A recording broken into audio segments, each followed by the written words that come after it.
క్రీస్తునందు ప్రియ సంఘమా, ప్రభువైన యేసు నామమున మీ అందరికీ శుభములు. దేవుడు మనల్ని ఈ యొక్క జనవరి మాసంలో ఆఖరి ఆదివార పునరుత్థాన దినం వరకు సజీవ లెక్కలో లెక్కించి ప్రేమించి ఇంకొక తరుణం మనకి దేవుడు అనుగ్రహించిన యొక్క మంచి ఆరాధన సమయాన్ని బట్టి ఆ దేవాతి దేవునికి మన రక్షకుడు ప్రభువైన యేసు నామమున మరి స్తోత్రము కలుగునుగాక. కూడి వచ్చిన మీరందరూ దేవుని వాక్యాన్ని గ్రహించి మరి ఆ యొక్క ఆశీర్వాదం పొందురుగాక. ఈ సమయంలో ఉదయకాలంన దేవుని యొక్క మందిరంలో మనం వచ్చి దేవుని వాక్యాన్ని ధ్యానించడం వలన చాలా సంగతులు మనము చీకటిలో నుంచి ఆశ్చర్యమైన వెలుగులోకి వస్తాం. సో ఆ వెలుగు మార్గమే దేవుని మార్గము, ఆ వెలుగు మార్గమే జీవ మార్గం, ఆ వెలుగు మార్గమే దేవుని యొక్క మహిమ మార్గం. కనుక ఈ వెలుగు మార్గంలో మనము మరి నడుస్తున్నప్పుడు మనకు వెలుగు ఇచ్చేది వాక్యము. కనుక చీకటి గల చోట్ల ఈ యొక్క వాక్యము మరి వెలుగై ప్రకాశిస్తుంది. కనుక ఈరోజు కూడా ఈ యొక్క వెలుగు అయిన ఆ యొక్క వాక్యం దగ్గర మనం ఇంకొన్ని సంగతులు నేర్చుకుందాం. అది ఏమిటంటే, ఈ లోకంలో మరి ప్రతి మనిషి కూడా ఒకదాన్ని గొప్ప అనుకొని బ్రతుకుతూ ఉంటాడు. ఇది గొప్ప, అది గొప్ప అని బ్రతుకుతూ ఉంటాడు. మరి క్రైస్తవుడి బ్రతుకులో ఏది గొప్ప కదా? సరే, ఇంత 16 సంవత్సరాలు 2016 వరకు మన బ్రతుకులో ఏదో గొప్ప లేదు, ఈ 2017లో ఏదో గొప్ప సాధించబోతున్నాం, ఏదో గొప్ప పొందబోతున్నాం అని చెప్పి ప్రపంచం అంతా కూడా ఊదరగొడుతూ ఉంటారు. అది చాలా వాస్తవం కూడా కదా. ఎప్పుడు కట్టని ఆ యొక్క మరి బిల్డింగ్ కడుతున్నాం, ఎప్పుడు మరి ఆ యొక్క తీయని సినిమా ఒకటి మేము తీస్తున్నాం, ఎప్పుడు మీరు ఊహించని ఒక కొత్త ఆవిష్కరణ చేస్తున్నామని ప్రపంచంలో ఇలాగున ప్రతిదీ గొప్ప గొప్ప అని చెప్పి ఊదరగొడుతూ ఉంటే మరి దేవుడి బిడ్డల జీవితాలలో అసలు గొప్ప ఏంటో ఎట్లా తెలుస్తుంది కదా? గొప్ప అనేది ఒక గ్రేట్ థింగ్ అనేది ఎట్లా తెలుసుకోవాలి? బైబిల్ చెప్తుంది. కనుక మన జీవితాల్లో ఈరోజు ఆ విషయాన్ని మరి ఆదికాండం 6వ అధ్యాయం తీసి 6-7 అధ్యాయాలలో ఈ సంఘటన ఉంది. కనుక అసలు ఏది గొప్ప మనుషుల జీవితంలో? సరే, బైబిల్ చదివి వాక్యం చదివి మనకైనా ఏది గొప్పో తెలిసి ఉండాలి. కనుక వాట్ ఈస్ గ్రేట్ అని in the sight of God or in the sight of men మనం అనుకుంటే రెండిట్లలో కూడా గొప్పదై ఉన్న విషయం ఉంటుంది. కనుక ఆదికాండం 6వ అధ్యాయం తీస్తే బైబిల్ అంటుంది, ఆనాడు జీవించిన మరి కొంతమంది వ్యక్తుల జీవితాన్ని తీసుకొని దేవుడు ఆదికాండాన్ని మనకిచ్చి, ఆదికాండం బైబిల్లో మొదటి పుస్తకము 50 అధ్యాయాలు ఉన్నాయి, దీంట్లో 8 భాగాలు ఉన్నాయి, 64 సంభవాలు ఉన్నాయి. కనుక ఈ యొక్క బైబిల్లో స్పష్టంగా మనం ఆదికాండంలో చూసిన దేవుడు మాత్రం చెప్తున్నాడు. మన బ్రతుకుల్లో ఏదో ఒక గొప్పను వెంటాడుతుంటాం, ఏదో ఒక గొప్ప కొరకు మనం ప్రయాసపడుతుంటాం, ఏదో గొప్ప మన జీవితాల్లో జరగాలని ఆశపడతాం. కానీ ఏది గొప్పో దేవుని వాక్యం వెలుగులో తెలుసుకునేంత వరకు మన జీవితాల్లో క్లారిటీ ఉండదు. కనుక దేవుని యొక్క వాక్యం చెప్తుంది, మనుషులు ఏమి గొప్ప అనుకుంటున్నారు అని అంటే, ఆదికాండం 6వ అధ్యాయంలో దేవుడు యొక్క వాక్యం చెప్తుంది, మనుషులను దేవుడు చూచినప్పుడు ఆ భూమి అంతా కూడా నాశనం అవుతూ ఉంది, ఈ భూమి మీద ఉన్న లోకమంతా కూడా నాశనం అవుతుంది. అలాంటి నాశనం అవుతున్న లోకములో మరి ఆ యొక్క దేవుడి సన్నిధిలో వారి అంతం వచ్చినప్పుడు కానీ మనుషులు ఏది గొప్పో వాళ్ళు తెలుసుకోలేకపోయారండి. ఇది మనం కూడా ఈరోజు కూడా అట్లే ఉన్నామని దేవుడు చెప్తున్నాడు. దానికి ఏమిటంటే, మరి ఈ యొక్క ఆదికాండం 6వ అధ్యాయం చూస్తే అసలు భూమి అలాగున దేవుడు చూసినప్పుడు అది పాడైపోయింది, అది నాశనం అయిపోతుంది, అది చెరిగిపోయిందని చెప్పి దేవుడు చెప్తున్నాడు. దేవుడి సాక్ష్యం మనం విందాం. చూడండి, 6వ అధ్యాయంలో దేవుడి యొక్క వాక్యము ఆయన ఆదికాండం 6వ అధ్యాయంలో మరి 11వ వచనం, భూలోకము దేవుని సన్నిధిన చెడిపోయి ఉండెను, భూలోకము బలత్కారంతో నిండి ఉండెను, దేవుడు భూలోకాన్ని చూసినప్పుడు అది చెడిపోయి ఉండెను, భూమి మీద సమస్త శరీరులు తమ మార్గమును చెరిపివేసుకో. సో ఇలాగున భూమి మీద ఉన్న జనులు నివాసులు ఆ యొక్క లోకము చెడిపోయిందని బైబిల్ చెప్తున్నాడు. వీళ్ళు చెడిపోవడానికి కారణం ఏంటి అని అంటే బైబిల్లో మొదటి 2 వచనాల్లోనే ఉంది. అది ఏమిటంటే, భూమి మీద నరులు విస్తరించడం మొదలుపెట్టారు. ఇంక్రీజ్ ఆఫ్ మ్యాన్ కైండ్ ఈ యొక్క ప్రపంచం భూమికి నాశనాన్ని తీసుకొచ్చిందండి. చాలామంది లోకంలో ఇంక్రీజ్ అనేది చాలా గొప్పగా అనుకుంటారు, కానీ అది బైబిల్ ప్రకారం పూర్తి వాస్తవమేం కాదండి.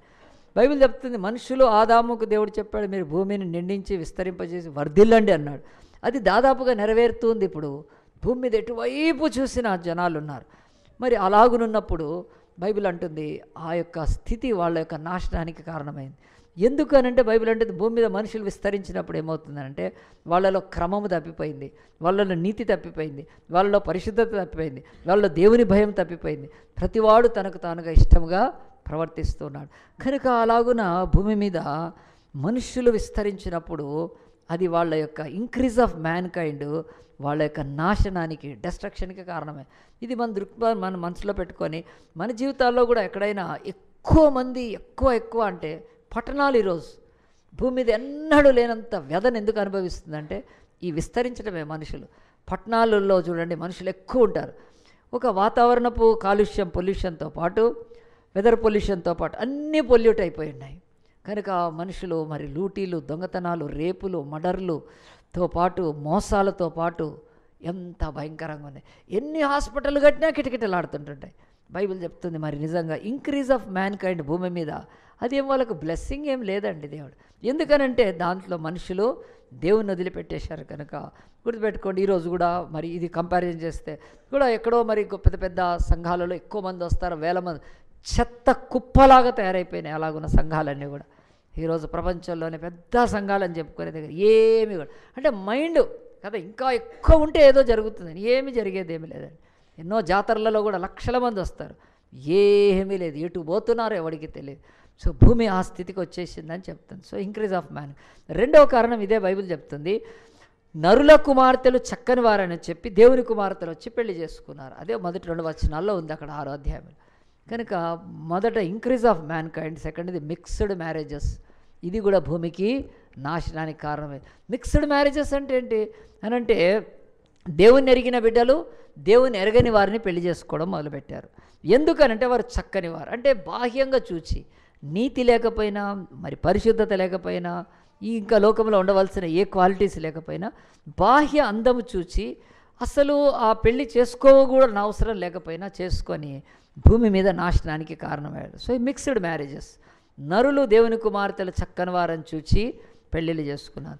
సో ఈ రోజు వరకు కూడా బైబిల్ అంటుంది ఇలాగున భూమి మీద మనుషుల యొక్క మరి మానవ జాతికి నాశనం ఏంటంటే ఈ మిక్స్డ్ మ్యారేజ్.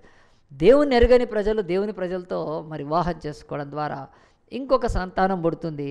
అది మరి ఆ యొక్క మరి చెప్పాలంటే సంకర జాతి పుడుతుంది కనుక అటు ఇటు భక్తిపరులు కాదు, అటు భక్తిహీనులు కాదు.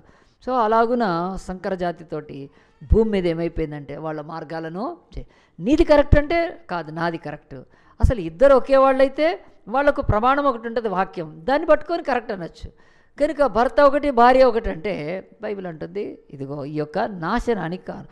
సో ఈ మిక్స్డ్ మ్యారేజ్ చేసుకొని ఎక్కువ కాలం వెళ్ళలేరండి. బైబిల్ చెప్తుంది అది దేవుని దృష్టికి పాపంగానే ఉంది. చివరికి ఆ మిక్స్డ్ మ్యారేజెస్ టైంలోనే కదా దేవుడు భూమిని చెరిపి పారేసేసాడు.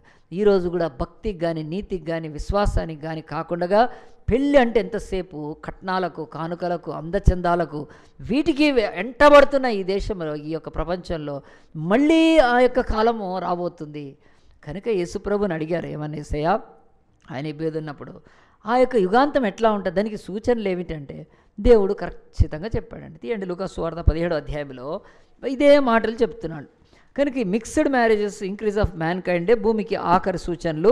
గుర్తుపెట్టుకోండి, ఇంకొకసారి నేను అప్పుడు ఏమనుకున్నానో ఇప్పుడు కూడా అదే మీకు సూచన అని చెప్పి నోవాహు ఓడలోనికి వెళ్ళిన దినమున జనులు తినుచు త్రాగుచూ ఉన్నారండి.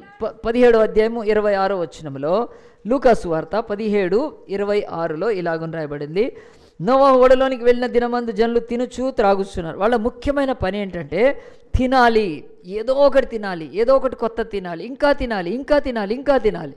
సో ఈరోజు మరి వరల్డ్ ఆ యొక్క స్టాటిస్టిక్స్ తీస్తే తిండి లేక చచ్చే కంటే తిండి ఎక్కువ మంది చస్తున్నారంట. తిండి లేక సావట్లేదు, అదొకప్పుడు పరిస్థితి. ఇప్పుడు తిండి ఎక్కువైపోతే డైరెక్ట్ పెడుతున్నారు ఏంటంటే మరి కనుక కొన్ని అడ్వర్టైజ్మెంట్లు కదంటే 5,000కి 5 kgs పెరగడం కాదు తగ్గించడం. డైరెక్ట్ అంటే కేజీకి ఎంత తీసుకుంటున్నారు వాళ్ళు, 1000 రూపీస్ కదా. నీ పెరిగిన కొవ్వును తగ్గించడానికి ఎంత, కిలోకి 1000 రూపాయలు కదా. 5,000 5 kgs విల్ బి రెడ్యూస్డ్ అని చెప్పి ఈరోజు పెరిగిన ఈ కొవ్వు తిండి ఎక్కువ అయ్యి మనుషులు సస్తున్నారు. అది ప్రపంచంలో ఉన్న స్ట్రాటజీ. ఆలోచించండి, మళ్ళీ ఇప్పుడు అదే స్థితి. అప్పుడు కూడా తింటూ ఉన్నారంటే మంచి బాగా ఆ యొక్క పొలాలు, పంట, ఆహారం బాగుంది. రెండోది తాగుతున్నారు. తిని ఊరుకుంటున్నారా, తాగుతున్నారు. ఎందుకంటే తాగితే తప్ప ఏం చేయలేరు వాళ్ళు, డ్యాన్స్ వేయలేరు కనుక తాగాలి కనుక. చూడండి, తాగినోడు ఎట్లాంటి స్టెప్ అయినా వేస్తాడు కదా, తాగకపోతే స్టెప్ వేయటం లేదు. మీరు అనుకుంటారు పాస్టర్ కూడా వేసుకున్నాడు ఎప్పుడన్నా, మరి అంటున్నాడు, లేదండి లేదు. తాగిన వాళ్ళు ఏ స్టెప్ అయినా తాగుతున్నారంటే వాళ్ళకు త్రాగుడు కూడా, త్రాగుల్లో రెండోది మత్తు గనక. మొదటి మత్తు కడుపు మత్తు తినేది, ఇది కడుపుకు సంబంధించిన మత్తు తినడు. త్రాగుడు బుర్రకు సంబంధించిన మత్తు కదా, ఇక వెళ్ళిపోతూ ఉంటుంది, లోకాలు దాటి వెళ్ళిపోతాయి. ర్యాకెట్ కంటే ఇటు స్పీడ్కి వెళ్ళిపోతుంటాడు తాగినోడు. సో త్రాగడం, మత్తులు కోరుకుంటున్నారు. ఇక మూడోది బైబిల్ అంటున్నది పెళ్లి చేసుకుంటున్నారు కనుక ఇది శరీరం యొక్క మత్తు సుఖానికి. కనుక అలాగున మనుష్యులు దేవుడు కానీ, ఆయన మాటలు కానీ, ఆయన మార్గం కానీ, ఆయన నీతి కానీ, ఆయన పిలుపు కానీ, ఆయన యొక్క బోధ కానీ, ఆయన ఏదక్కర్లేదుగా తినటానికే బతుకుతున్నారు, తాగటానికే బతుకుతున్నారు, పెళ్ళిళ్ళు చేసుకుంటున్నారు. ఇది స్థితి అని బైబిల్ చెప్తుంది. అవును, నోవహు కాలంలో కూడా అదే ఉంది కనుక అందుగురించే భూమి అంతం వచ్చిందని చెప్తున్నాడు. ఇవి మూడేనా? కాదు, దాదాపుగా అలాగనే ఇంకొక కాలం కూడా ఉండిందని చెప్తున్నాడు. లోతు దినముల్లో కూడా 28 జరిగినట్టు జరుగునది ఏంటంటే జనులు తినుచు త్రాగుచు అక్కడ దాకా అమ్ముచు అంటున్నాడు. అంటే సెల్లింగ్, ఎప్పుడు సెల్లింగ్ అన్న. OLX ఇప్పుడు వచ్చింది, అప్పట్లోనే ఉంది OLX వాళ్ళకి. కనుక ఏదన్నా పెట్టు అమ్మి పారేసాయి కదా. అమ్మేది ఎందుకంటే అమ్మేసి తాగు, అమ్మేసి తిను, అమ్మేసి వ్యభిచారం చేయి. నీకు తిని తాగాలనుకుంటే సడన్గా నీ దగ్గర డబ్బులు లేకపోతే ఏదన్నా OLXలో పెట్టు, అమ్మేసే. సో అమ్మడం అంటే సెల్లింగ్ కనుక ప్రతిదీ అమ్ముతున్నారు ఈరోజు, ప్రతిదీ అమ్ముతున్నారు. ఏదంటే అదే బ్రతుకులో ఏదైనా అమ్మేస్తున్నారు, విశ్వాసాన్ని కూడా అమ్మేసుకుంటున్నారు. సో ఇది భూమి మీద ఉంది. తర్వాత అంటాడు చూడండి, నాటుచు కదా, సో ఇండ్లు కట్టుచు. దాదాపుగా మీరు లిస్టు రాసుకోండి, ప్రపంచ అంతము కూడా ఇలాగునే ఉంటుంది. ఇప్పుడు కూడా అదే పరిస్థితి అని దేవుడు చెప్తున్నాడు. భూమికి ఆఖరి దినాలు ఎప్పుడు అంటే ఈ లోకానికి మనుష్యులు తినుచు తాగుచు పెళ్ళిళ్ళు చేసుకుంటూ, పెళ్ళిళ్ళు అని చేసుకుంటే బాగుండేది. వాడు అక్కడ పెళ్ళి ఆడుతున్నారు, పెళ్ళి ఆటలు అయిపోయింది. వీడిని వదిలిపెట్టి దాన్ని వదిలిపెట్టి వీడిని వదిలిపెట్టి ఇక్కడ అమెరికాలో ఒకటి పెట్టి ఇక్కడ ఒకటి పెట్టి ఒక కాలనీలో పెట్టి ఇలాగున అడ్డమైన పెళ్ళిళ్ళ ఆటలు ఆడతారు. దేవుడు చెప్తున్నాడు కూడా అలాగున అయిపోయినా అప్పుడు అంతం వస్తుందని చెప్తున్నాడు. సో వీళ్ళంతా ఇవి ఎందుకు చేస్తున్నారు? తినటము, త్రాగటము, ఆ తర్వాత పెళ్ళిళ్ళు చేసుకోవడము, నాటడము, తోటలేయడము, ఇండ్లు కట్టడం అంటే ఇవి వాళ్ళ దృష్టిలో గొప్పవి. సో దే ఆర్ డూయింగ్, అంతే, ఇంకేమీ లేదు. Simple answer. Why they are doing అంటే because the things are greater in their sight. వాళ్ళ ఎదుట అవి గొప్పవి కనుక. ఈరోజు కూడా అడగండి, ఎవడైనా గొప్పోడంటే చర్చిలు కూడా అంటే తగలబడిపోయినాయి. మనకు కూడా చూసి ఎవరు గొప్ప, ఏది గొప్ప అంటే ఏం గొప్ప అండి? ఇల్లు కడితే గొప్ప కదా, డూప్లెక్స్ ట్రిప్లెక్స్ ఇల్లు కడితే గొప్ప, కారు కంటే గొప్ప కదా, ఒక పెద్ద ఉద్యోగం చేస్తే గొప్ప, ఆస్తులు ఉంటే గొప్ప, అంతస్తులు ఉంటే గొప్ప, ఒక్క పెళ్లి చేసుకుంటే దెబ్బ, 4 పెళ్లి చేసుకుంటే గొప్ప. అలాగున మనుషులంతా కదా. తాగిందే తాగితే ఏం గొప్ప?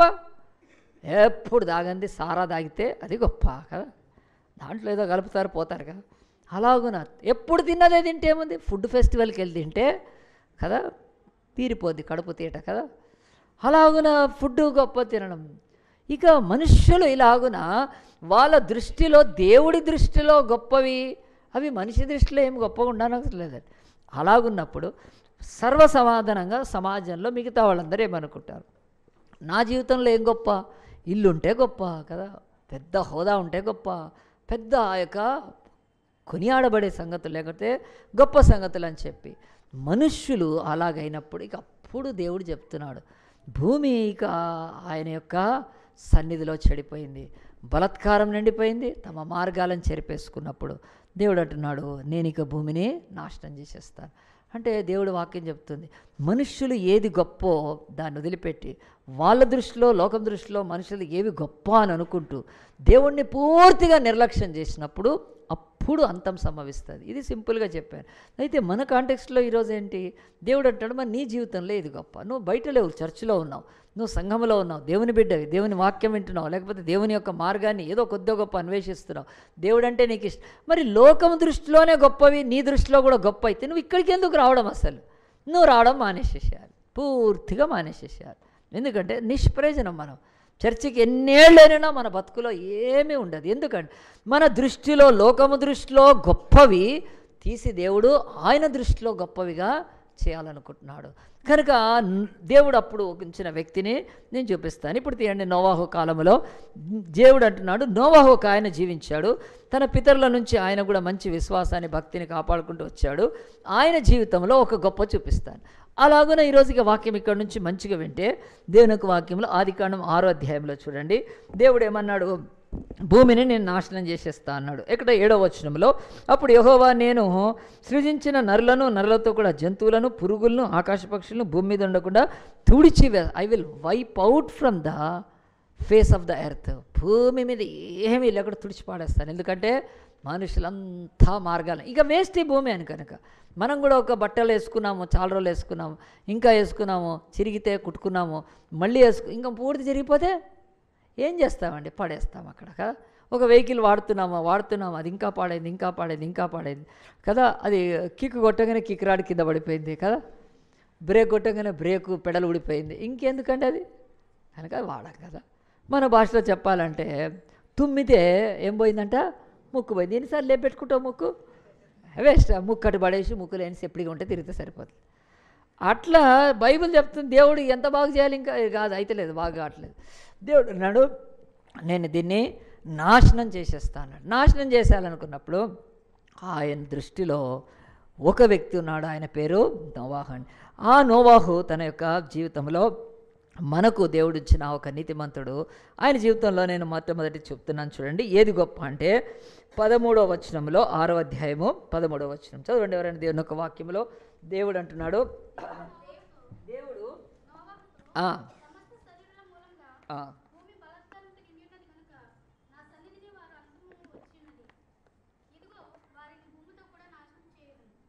చాలు బైబిల్ చెప్తుంది దేవుడి దృష్టిలో. లేకపోతే ఈ యొక్క మనిషి జీవితంలో అతి గొప్పది ఏమిటంటే, ఫస్ట్ దేవుడు అందరూ నరులు భూమి మీద వాళ్ళ మార్గాలను చెరుపుకొని చెడిపోయి నాశనం అయిపోయినప్పుడు కూడా దేవుడు ఒక వ్యక్తితో మాట్లాడుతున్నాడు, నోవాహు అని పిలుస్తున్నాడని. నోవాహు అని పిలిచినప్పుడు ఆయన ఇటు అటు చూడక్కర్లేదు. ఎందుకంటే దేవుడు నోవాహుకు దేవుడు ఎవరో తెలుసండి. ఆయన ఆరాధించే దేవుడు అదృశ్య దేవుడు, ఆయన కనిపించాడు కనుక అదృశ్యుడైన దేవుడు అది నోవాహు దేవా ఏమిటి అని పలికాడు. అంటే బైబిల్ ఏం చెప్తుందనంటే, ఈ లోకంలో మన జీవితంలో ఏది గొప్ప అని దేవుని బిడ్డ తెలుసుకుంటే దేవుడి పిలుపు గొప్ప అండి. The call of God is great. అంతకు మించి ఏమీ లేదు. నిన్ను దేవుడు పిలిస్తే అది అన్నిటికంటే గొప్ప. ఈరోజు దేవుడి పిలుపు ఇంతమంది నాశనం అయిపోయినాక కూడా నోవాహును దేవుడు పిలిచాడంటే అతని జీవితంలో అది నోవాహు మనం కూడా నేర్చుకోవాల్సింది. దేవుడి పిలుపు గొప్పది. ఈరోజు దేవుడి పిలుపు గొప్పదని ఎంతమంది అనుకుంటున్నారండి? ఎవరికి అక్కర్లేదు దేవుడి పిలుపు కదా. దేవుడి పిలుపు అసలు ఉందని, దేవుడు పిలుస్తాడని, ఆయన పిలుపు ఎంతో మహిమ కలదని, గొప్పదని ఎంచుకునే వాళ్ళు చాలా. అయితే మన జీవితాలలో గొప్ప ఏంటి అనంటే, ఒకవేళ మనకు సివిల్స్ కదా, ఆ యొక్క జాబ్ కొరకు పిలుపు వస్తే గొప్ప ఈరోజు లోకంలో అండి. లేకపోతే ఎస్ఐగానో కానిస్టేబుల్ సెలెక్ట్ అయితే గవర్నమెంట్ నుంచి కాల్ లెటర్ వస్తే గొప్ప. ఆ తర్వాత ఏదైనా ఒక పార్టీ పిలిచి మీరు ఫలానా యొక్క కాన్స్టిట్యూన్సీలో నిలబడండి అని ఒక ఎమ్మెల్యే సీటుకి పిలుపు వస్తే గొప్ప. ఈరోజు లోకంలో ఉందండి అలాగున. మనుషులందరూ కూడా అదే పెళ్లి చేయాలనుకుంటున్నారు అమ్మాయికి, ఒక ధనవంతుల ఇంటి నుంచి మీ అమ్మాయిని చేసుకుంటామంటే అది గొప్ప. ఈరోజు లోకంలో అవేనండి గొప్పలు. ఆ తర్వాత ఇక లోకంలో మనుషులకు అనేకమైన పిలుపుల్లో గొప్ప ఉంది. సీఎం ఇంటి దగ్గర నుంచి ఫోన్ వస్తే గొప్ప, ఓ మాకు ఫోన్ వచ్చింది.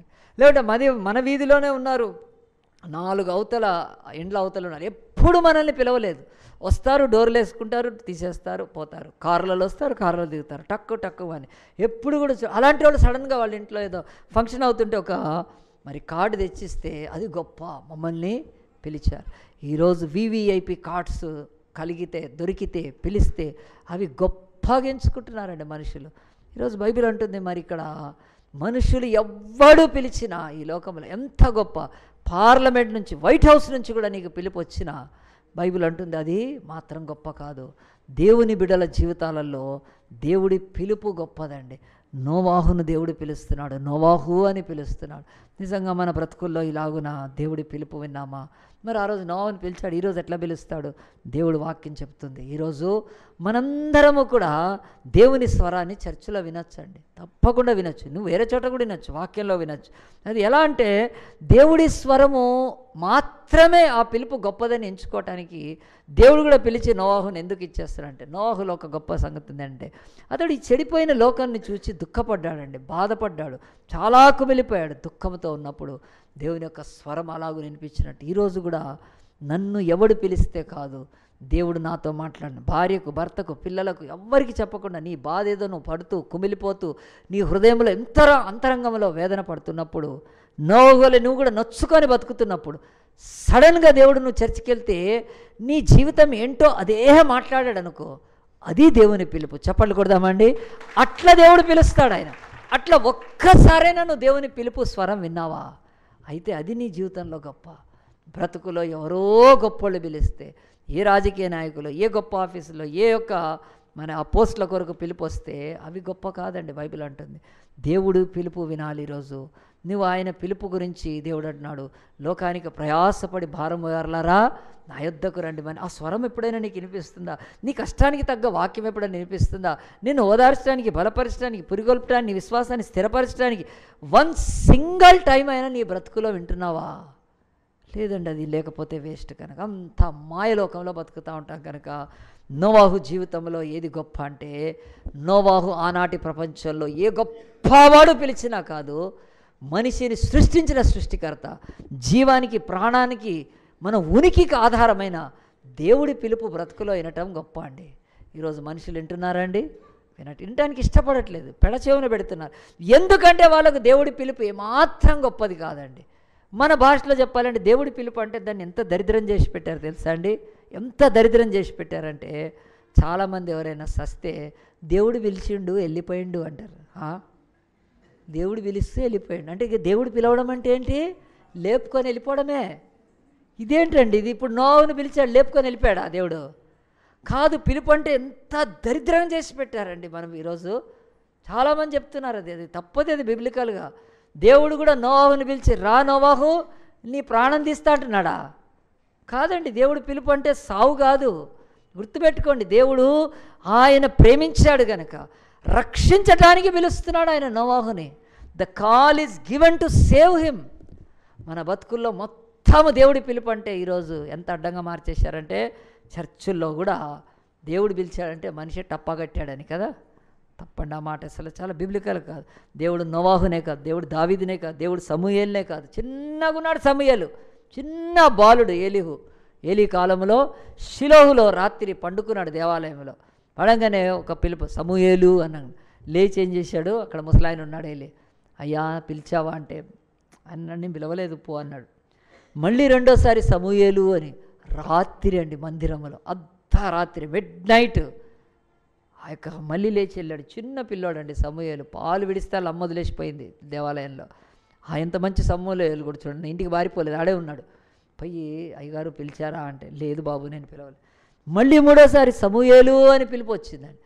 మళ్ళీ వెళ్ళేమన్నాడంటే, అయ్యగారు పిలిచారా? ఎందుకంటే అయ్యగారు అక్కడ చర్చ్ ఫాదర్ కనుక, ఆయన ప్రీస్ట్. అంటే అప్పుడు ఆయనకు అర్థమైపోయింది, ఏలీకి కన్నులు మందగించి బతుకులో పాపం శాపములో ఉన్న తనకు దేవుడు పిలుపు ఇవ్వట్లేదు. ఈ చిన్న పిల్లోడిని దేవుడు పిలుస్తున్నాడు.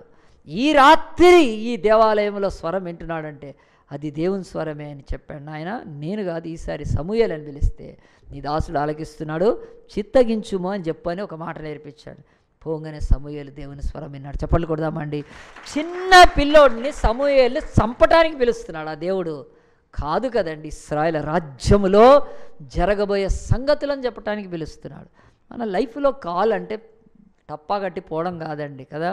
ఈరోజు ఆ స్థితికి వచ్చేసిందంటే ఎందుకు వచ్చేసింది అట్లా అంటే, దేవుడు మనుషులను ఎవరిని పిలవట్లేదు కనుక, దేవుడు మనుషులతో మాట్లాడాడు కనుక, మరి దేవుడు మనుషులతో మాట్లాడే ఆ యొక్క స్థితి అయిపోయింది కనుక, కాలం అయిపోయింది. ఇప్పుడు మనతో ఏమన్నా మాట్లాడితే కదా, TV9 వార్తలు కూర్చొని కదా టక్కమని మాట్లాడతారు కదా, TV9 TV10 వీళ్ళే మాట్లాడుతున్నారు కదా. లేకపోతే మోడీ గారు కేసీఆర్ గారు మనం మనుషుల స్వరాలే వింటున్నాం కనుక మనకు అలాగున్నది. కనుక ఇప్పుడు ఏమన్నాం, దేవుడు పిలిచాడంటే ఆ టైము కథం అంతే. ఇంకా దేవుడు పిలిచాడంటే ఆ స్థితికి వచ్చి అనుకుంటే సమూయేలు ఈ heard the call of God, దేవుడి పిలుపు విన్నాడు. కనుక గుర్తుపెట్టుకోండి, ఈరోజు నీ లైఫ్లో ఎవ్వరు పిలిచినా సరే, కొంతమంది ఏం చేస్తున్నారంటే ఈ పిలుపుకి ఎంత సంతోషపడుతున్నారో తెలుసా అండి. ఒకళ్ళైతే వాళ్ళ కూతురు కదా ఫుల్ కదా మెరుస్తుంది మెరుస్తుంది మెరుస్తుంది మెరుస్తుంది, పూసింది పూసింది పూసింది, రాసింది పూసింది రాసింది పూసింది, మెరిసిపోతూ ఉంది. ఎంత మెరిస్తే ఏముంది, ఒక్కరోజు రాజమౌళి గారి దగ్గర నుంచి కాల్ వచ్చింది, పిలుపు వచ్చింది, గంతేసింది. ఎందుకు? బాహుబలి 5లో ఆడుతుంటుంది కనుక. సినిమా ఆ యొక్క ఇండస్ట్రీ నుంచి పిలుపు వస్తే అది గొప్ప అండి మనుషుల దృష్టిలో.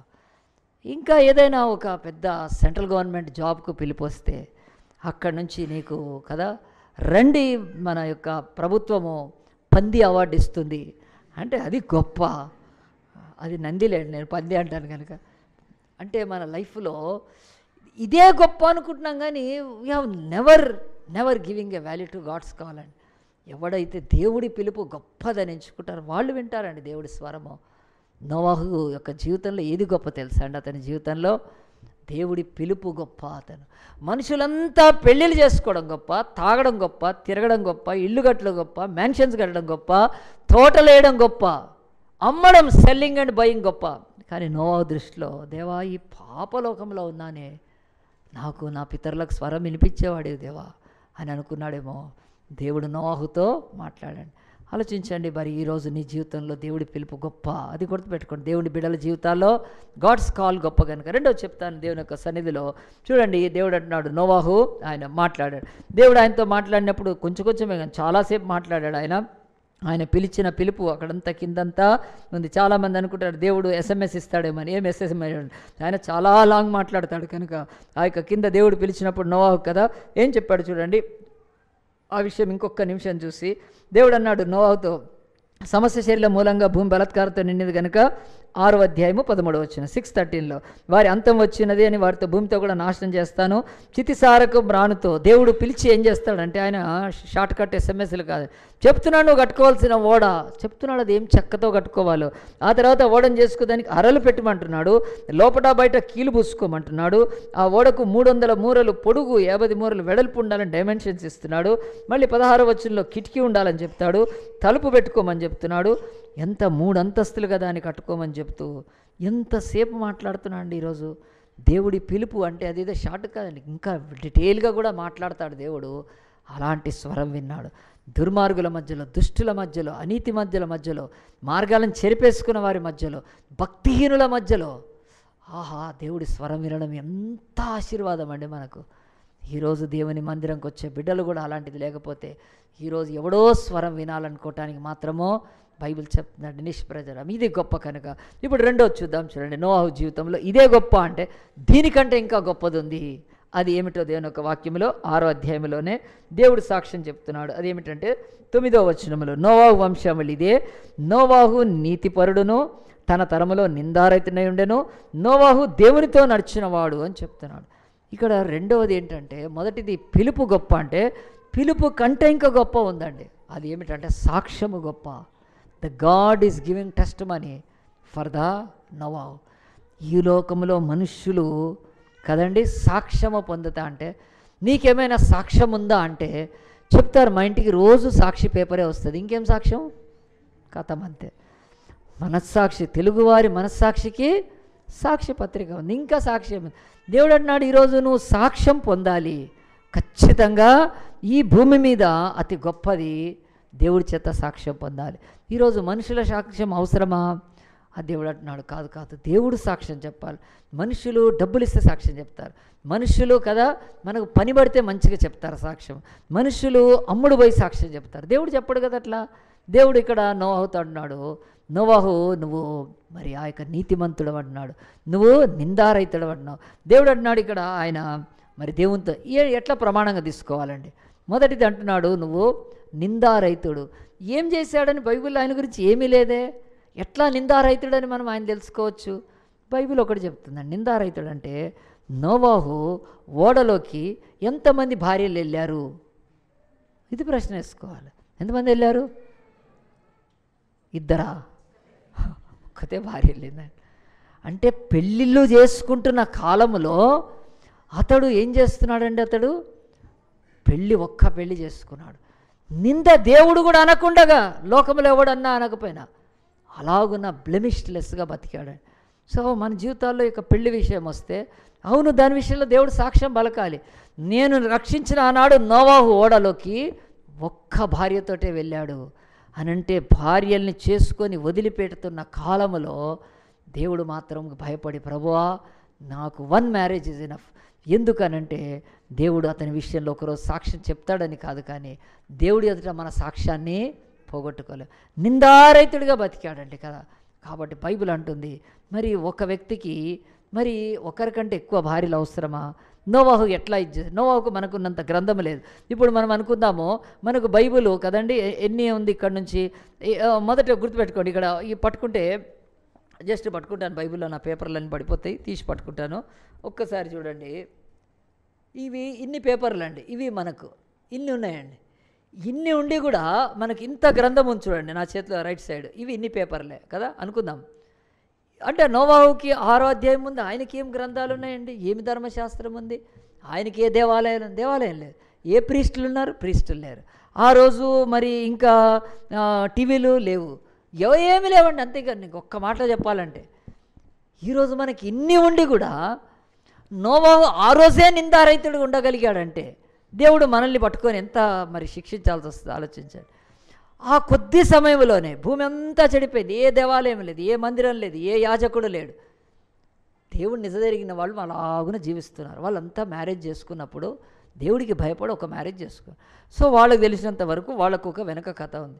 దేవుడు ఆదామును చేసినప్పుడు అవ్వలను ఎంతమందిని చేశాడు కదా, అవ్వలను ఎంతమంది చేశాడు. ఆయన ఏం చేశాడు కదా, నరుడిలో నుంచి ఒక ఎముకను తీసి ఏం చేశాడు, మరి ఒక నారిని చేశాడు. అంటే ఒక్క వ్యక్తిని మాత్రం సృష్టించాడు. మరి ఒక్క వ్యక్తిని సృష్టించినప్పుడు మరి దేవుడికి ఆయనకు 2-3 భార్యల్ని అని చేయలేదు కదా. మరి నోవాకు అంతే తెలుసు, దేవుడు సృష్టించినప్పుడు మన పితరుడైన అబ్రాహాముని ఒక్క భార్యను చేశాడు కనుక ఇక మల్టిపుల్ భార్యలు అవసరం లేదు. దేవుడు అలాగే చేసినప్పుడు ఆలోచించండి, మన జీవితంలో కూడా నిందారహితంగా అంటే మన బ్రతుకుల్లో ఆత్మ సంబంధంగా దేవుణ్ణి ఎదుర్కోవటానికి ఆయన మార్గంలో ఎంతవరకు ఉన్నామండి. మరి ఈరోజు చాలామందికి ఇంకొక భార్య అనేది బైబిల్ అయితే చెప్పట్లేదు. ఎందుకో నేను చెప్తాను వినండి మంచిగా. దేవుడు ఒక్క భార్యని ఎందుకు చేయమన్నాడంటే, మనిషికి దేవుడు ఎన్ని గుండెలు పెట్టాడండి, ఒకటే గుండె పెట్టాడు కదా. ఒక్క గుండె పెట్టుకొని నువ్వు నలుగురిని చేసుకుంటే ఆ గుండె ఉండాలా పోవాలా, అది కుదరదండి, హార్ట్ తట్టుకోలేదు అసలు. కనుక దేవుడు అరే పిచ్చోడా నువ్వు తట్టుకోలేవు కనుక ఒక్క గుండె చాలని చెప్పి నువ్వు ఒక గుండెతో ఒక వ్యక్తిని ప్రేమించి అంత మటుకు చాలని చెప్తున్నాడు. కనుక నోవాహుకు తెలుసు నాకు 2 గుండెలతో నేను పుట్టలేదు అని చెప్పి కదా. ఈరోజు కూడా అంటారు గుండెలు తీసిన బంటు అంటారు. ఎన్ని గుండెలు ఉన్నాయో మరి, గుండెలు తీసిన బంట్లు అంటారు. గుండెలు తీసే బంట్లు ఎవడు లేడు కానీ గుండెలు లేవు, ఒకటే గుండె ఉంది. నీ బ్రతుకులో ఆ గుండె ఆ హృదయంలో నిందారహితంగా ఉండాలంటే దేవుడిచ్చిన ఒక్క భార్యతో ఉండాలండి. నోవాహు మాత్రం తన బ్రతుకంతా అందరూ పెళ్ళిళ్ళు చేసుకుంటుంటే అందరూ కూడా తినచూ త్రాగుతూ ఉన్నా కానీ తను ఇంకో పెళ్ళి చేసుకోకుండా దేవుడికి భయపడి తన జీవితంలో నిందారహితంగా బ్రతికాడండి. కనుక బైబిల్ అంటుంది ఈరోజు కూడా మనకెందుకు ఎక్కువ మంది దేవుళ్ళు లేరు మరి అంటే దేవుడు చెప్తున్నాడు, భార్యకు భర్తకు ఉండే ఈ యొక్క బంధాన్ని దేవుడు సంఘానికి క్రీస్తుకు పోల్చి చెప్పాడు. కనుక క్రీస్తు అనే వరుడికి ఆ యొక్క వధువు అనే సంఘం ఒక్కటే. కనుక అలాగున్నే మరి దేవుళ్ళు అంటే ఎక్కువ మంది కదా. ఎవరైనా అడిగారనుకోని వాళ్ళు నీకు మొగుడంటే నీకు మొగుడు ఎవరు అని, లేకపోతే నీ భర్త ఎవరు అంటారు, నీ భర్తలు ఎవరు అని అడగరు కదండి. అలాగున్నే దేవుడికి కూడా మనకు కూడా ఒక్క దేవుడు ఉన్నాడు, ఆయన్నే మనము ఆరాధించాలి. ఆ ఒక్క దేవుడికి కూడా భూమి మీద ఒకటే సంఘం ఉంది, అది చర్చ్. సో దీన్ని దేవుడు దృష్టిలో పెట్టుకొని బహు సంఘాలంటే బహు భార్యత్వము, బహుదేవుళ్ళు అంటే బహు మొగుళ్ళని దేవుడు బైబిల్లో పెట్టలేదు. సో కనుక దీన్ని మనం ఇచ్చేసి ప్రతి క్రైస్తవుడికి అందుకే చెప్తాం, ఒక్కసారి యేసుక్రీస్తు నమ్మిన తర్వాత మిగతా వాళ్ళను ఇక వదిలిపెట్టాల్సిన అవసరం. దానికి చాలామంది అనుకుంటారు యేసుక్రీస్తుని కూడా దేవుళ్ళలో ఒక దేవుడు చేయొచ్చని. కుదరదండి కదా. ఎవరైనా ఉండొచ్చు కనుక ఇప్పుడు ఆఫీసులో మరి డ్రైవర్ ఉంటాడు, మేనేజర్ ఉంటాడు, వీళ్ళు ఉంటారు, వాళ్ళందరూ కూడా అక్కడ ఆఫీసులో. కానీ వాళ్ళు మనకు మొగుడు గారు కదా, వాళ్ళందరినీ మొగుడుగా చేసుకోలేరు ఎవరు కూడా.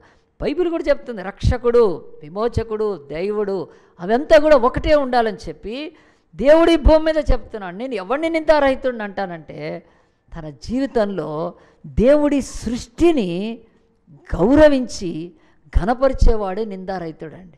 దేవుడు సృష్టి చేసినప్పుడు దాన్ని ఘనపరుస్తున్నాడు. నోవాహు 2 పెళ్ళిళ్ళని చేసుకోలేదండి, ఒక్క భార్యనే చేసుకున్నాడు. ప్రియ దేవుని బిడ్డలారా ఆలోచించండి మీరు. ఈరోజు కూడా మనం నింద అంటే మనం అక్కడిక్కడ కాదు, అసలు మన మోరల్ లైఫ్లో ఎక్కడ నీతిగా ఉన్నామో అది చూసి దేవుడు మనల్ని నిందారహితుడు అంటాడు. కనుక నోవాహు ఓడలోకి ఒక్కడ భార్యతోటే వెళ్ళాడు, ఆ కాలంలో నిందారహితుడుగా ఉన్నాడు. రెండోది బైబిల్ చెప్తుంది అతడు నీతిమంతుడు అని ఉందండి బైబిల్లో. నేను మొదటిది రెండోది ఫస్ట్ చెప్పాను, తర్వాత అతడు నీతిమంతుడు అని ఎట్లా చెప్పగలుగుతామండి? ఆయన నీతిమంతుడు అంటానికి ఆయన వ్యాపారం చేశాడా, ఆయన ట్యాక్స్ రిటర్న్స్ ఫైల్ చేశాడా, లేకపోతే ఆయన నీతిగా బ్రతకటానికి మనకి ఏమైనా ఆధారం ఉందా? ఏం ఆధారం లేదండి. ఆయన కథ అలాగున టక్కుమని 2 అధ్యాయాలు అయిపోతుంది అంతే. మరి ఆయన నీతిమంతుడు అని చెప్పడానికి ఏం ఆధారం చేసుకొని చెప్తాము అంటే బైబిల్ చెప్తుంది నీతిమంతుడు అని చెప్పడానికి ఆధారం ఏంటంటే స్పష్టంగా బైబిల్ అంటుంది నీతిమంతుడు అంటే ఏమిటి అసలు, అది బైబిల్లో చూసుకోవాలి. అంటే దేవుడు చెప్తున్నాడు, దేవుడు పిలిచినప్పుడు విస్తారంగా మాట్లాడి వర్షం పడుతుంది, ప్రచండంగా 40 దినాలు భూమి మీద వర్షం పడుతుంది, భూమికి అంతం రాబోతుంది, సమస్త జనులను నేను తుడిచేస్తాను అని చెప్పామంటే నీవు ఒక ఓడను కట్టుకోమన్నాడు. ఈ నీతిమంతుడి గురించి మంచిగా వినండి, జాగ్రత్తగా వినండి, ఎందుకంటే దీంట్లో ఎంతో గాస్పల్ ఉంది, స్వార్థ ఉంది, తర్వాత ఫెయిత్ కూడా ఉంది కనుక. అప్పుడు ఏం చేశాడంటే నోవాహు, ప్రభువా మంచిది, నువ్వు ఓడగట్టుమన్నావు, చాలా మంచిది అని ఆకాశం వైపు రండి చేస్తే కదా, పైనుంచి మేకులు పడాయి, బోర్డులు పడాయి, దుంగలు పడాయి, పెయింట్ పడాయి, ఏం పడాయి, అన్నీ పడేసాయి, ఎక్కడెక్కడ వేస్తావు ఎత్తుకొని నేను కడతాను అన్నాడండి.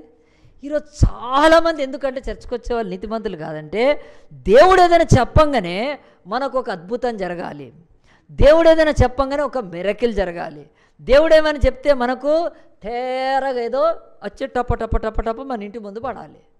ఇది కాదండి బైబిల్ చెప్తున్నది, కాదు, అస్సలు కాదు. దేవుడు అన్నాడు నోవాహు ఓడగట్టుమన్నాడు.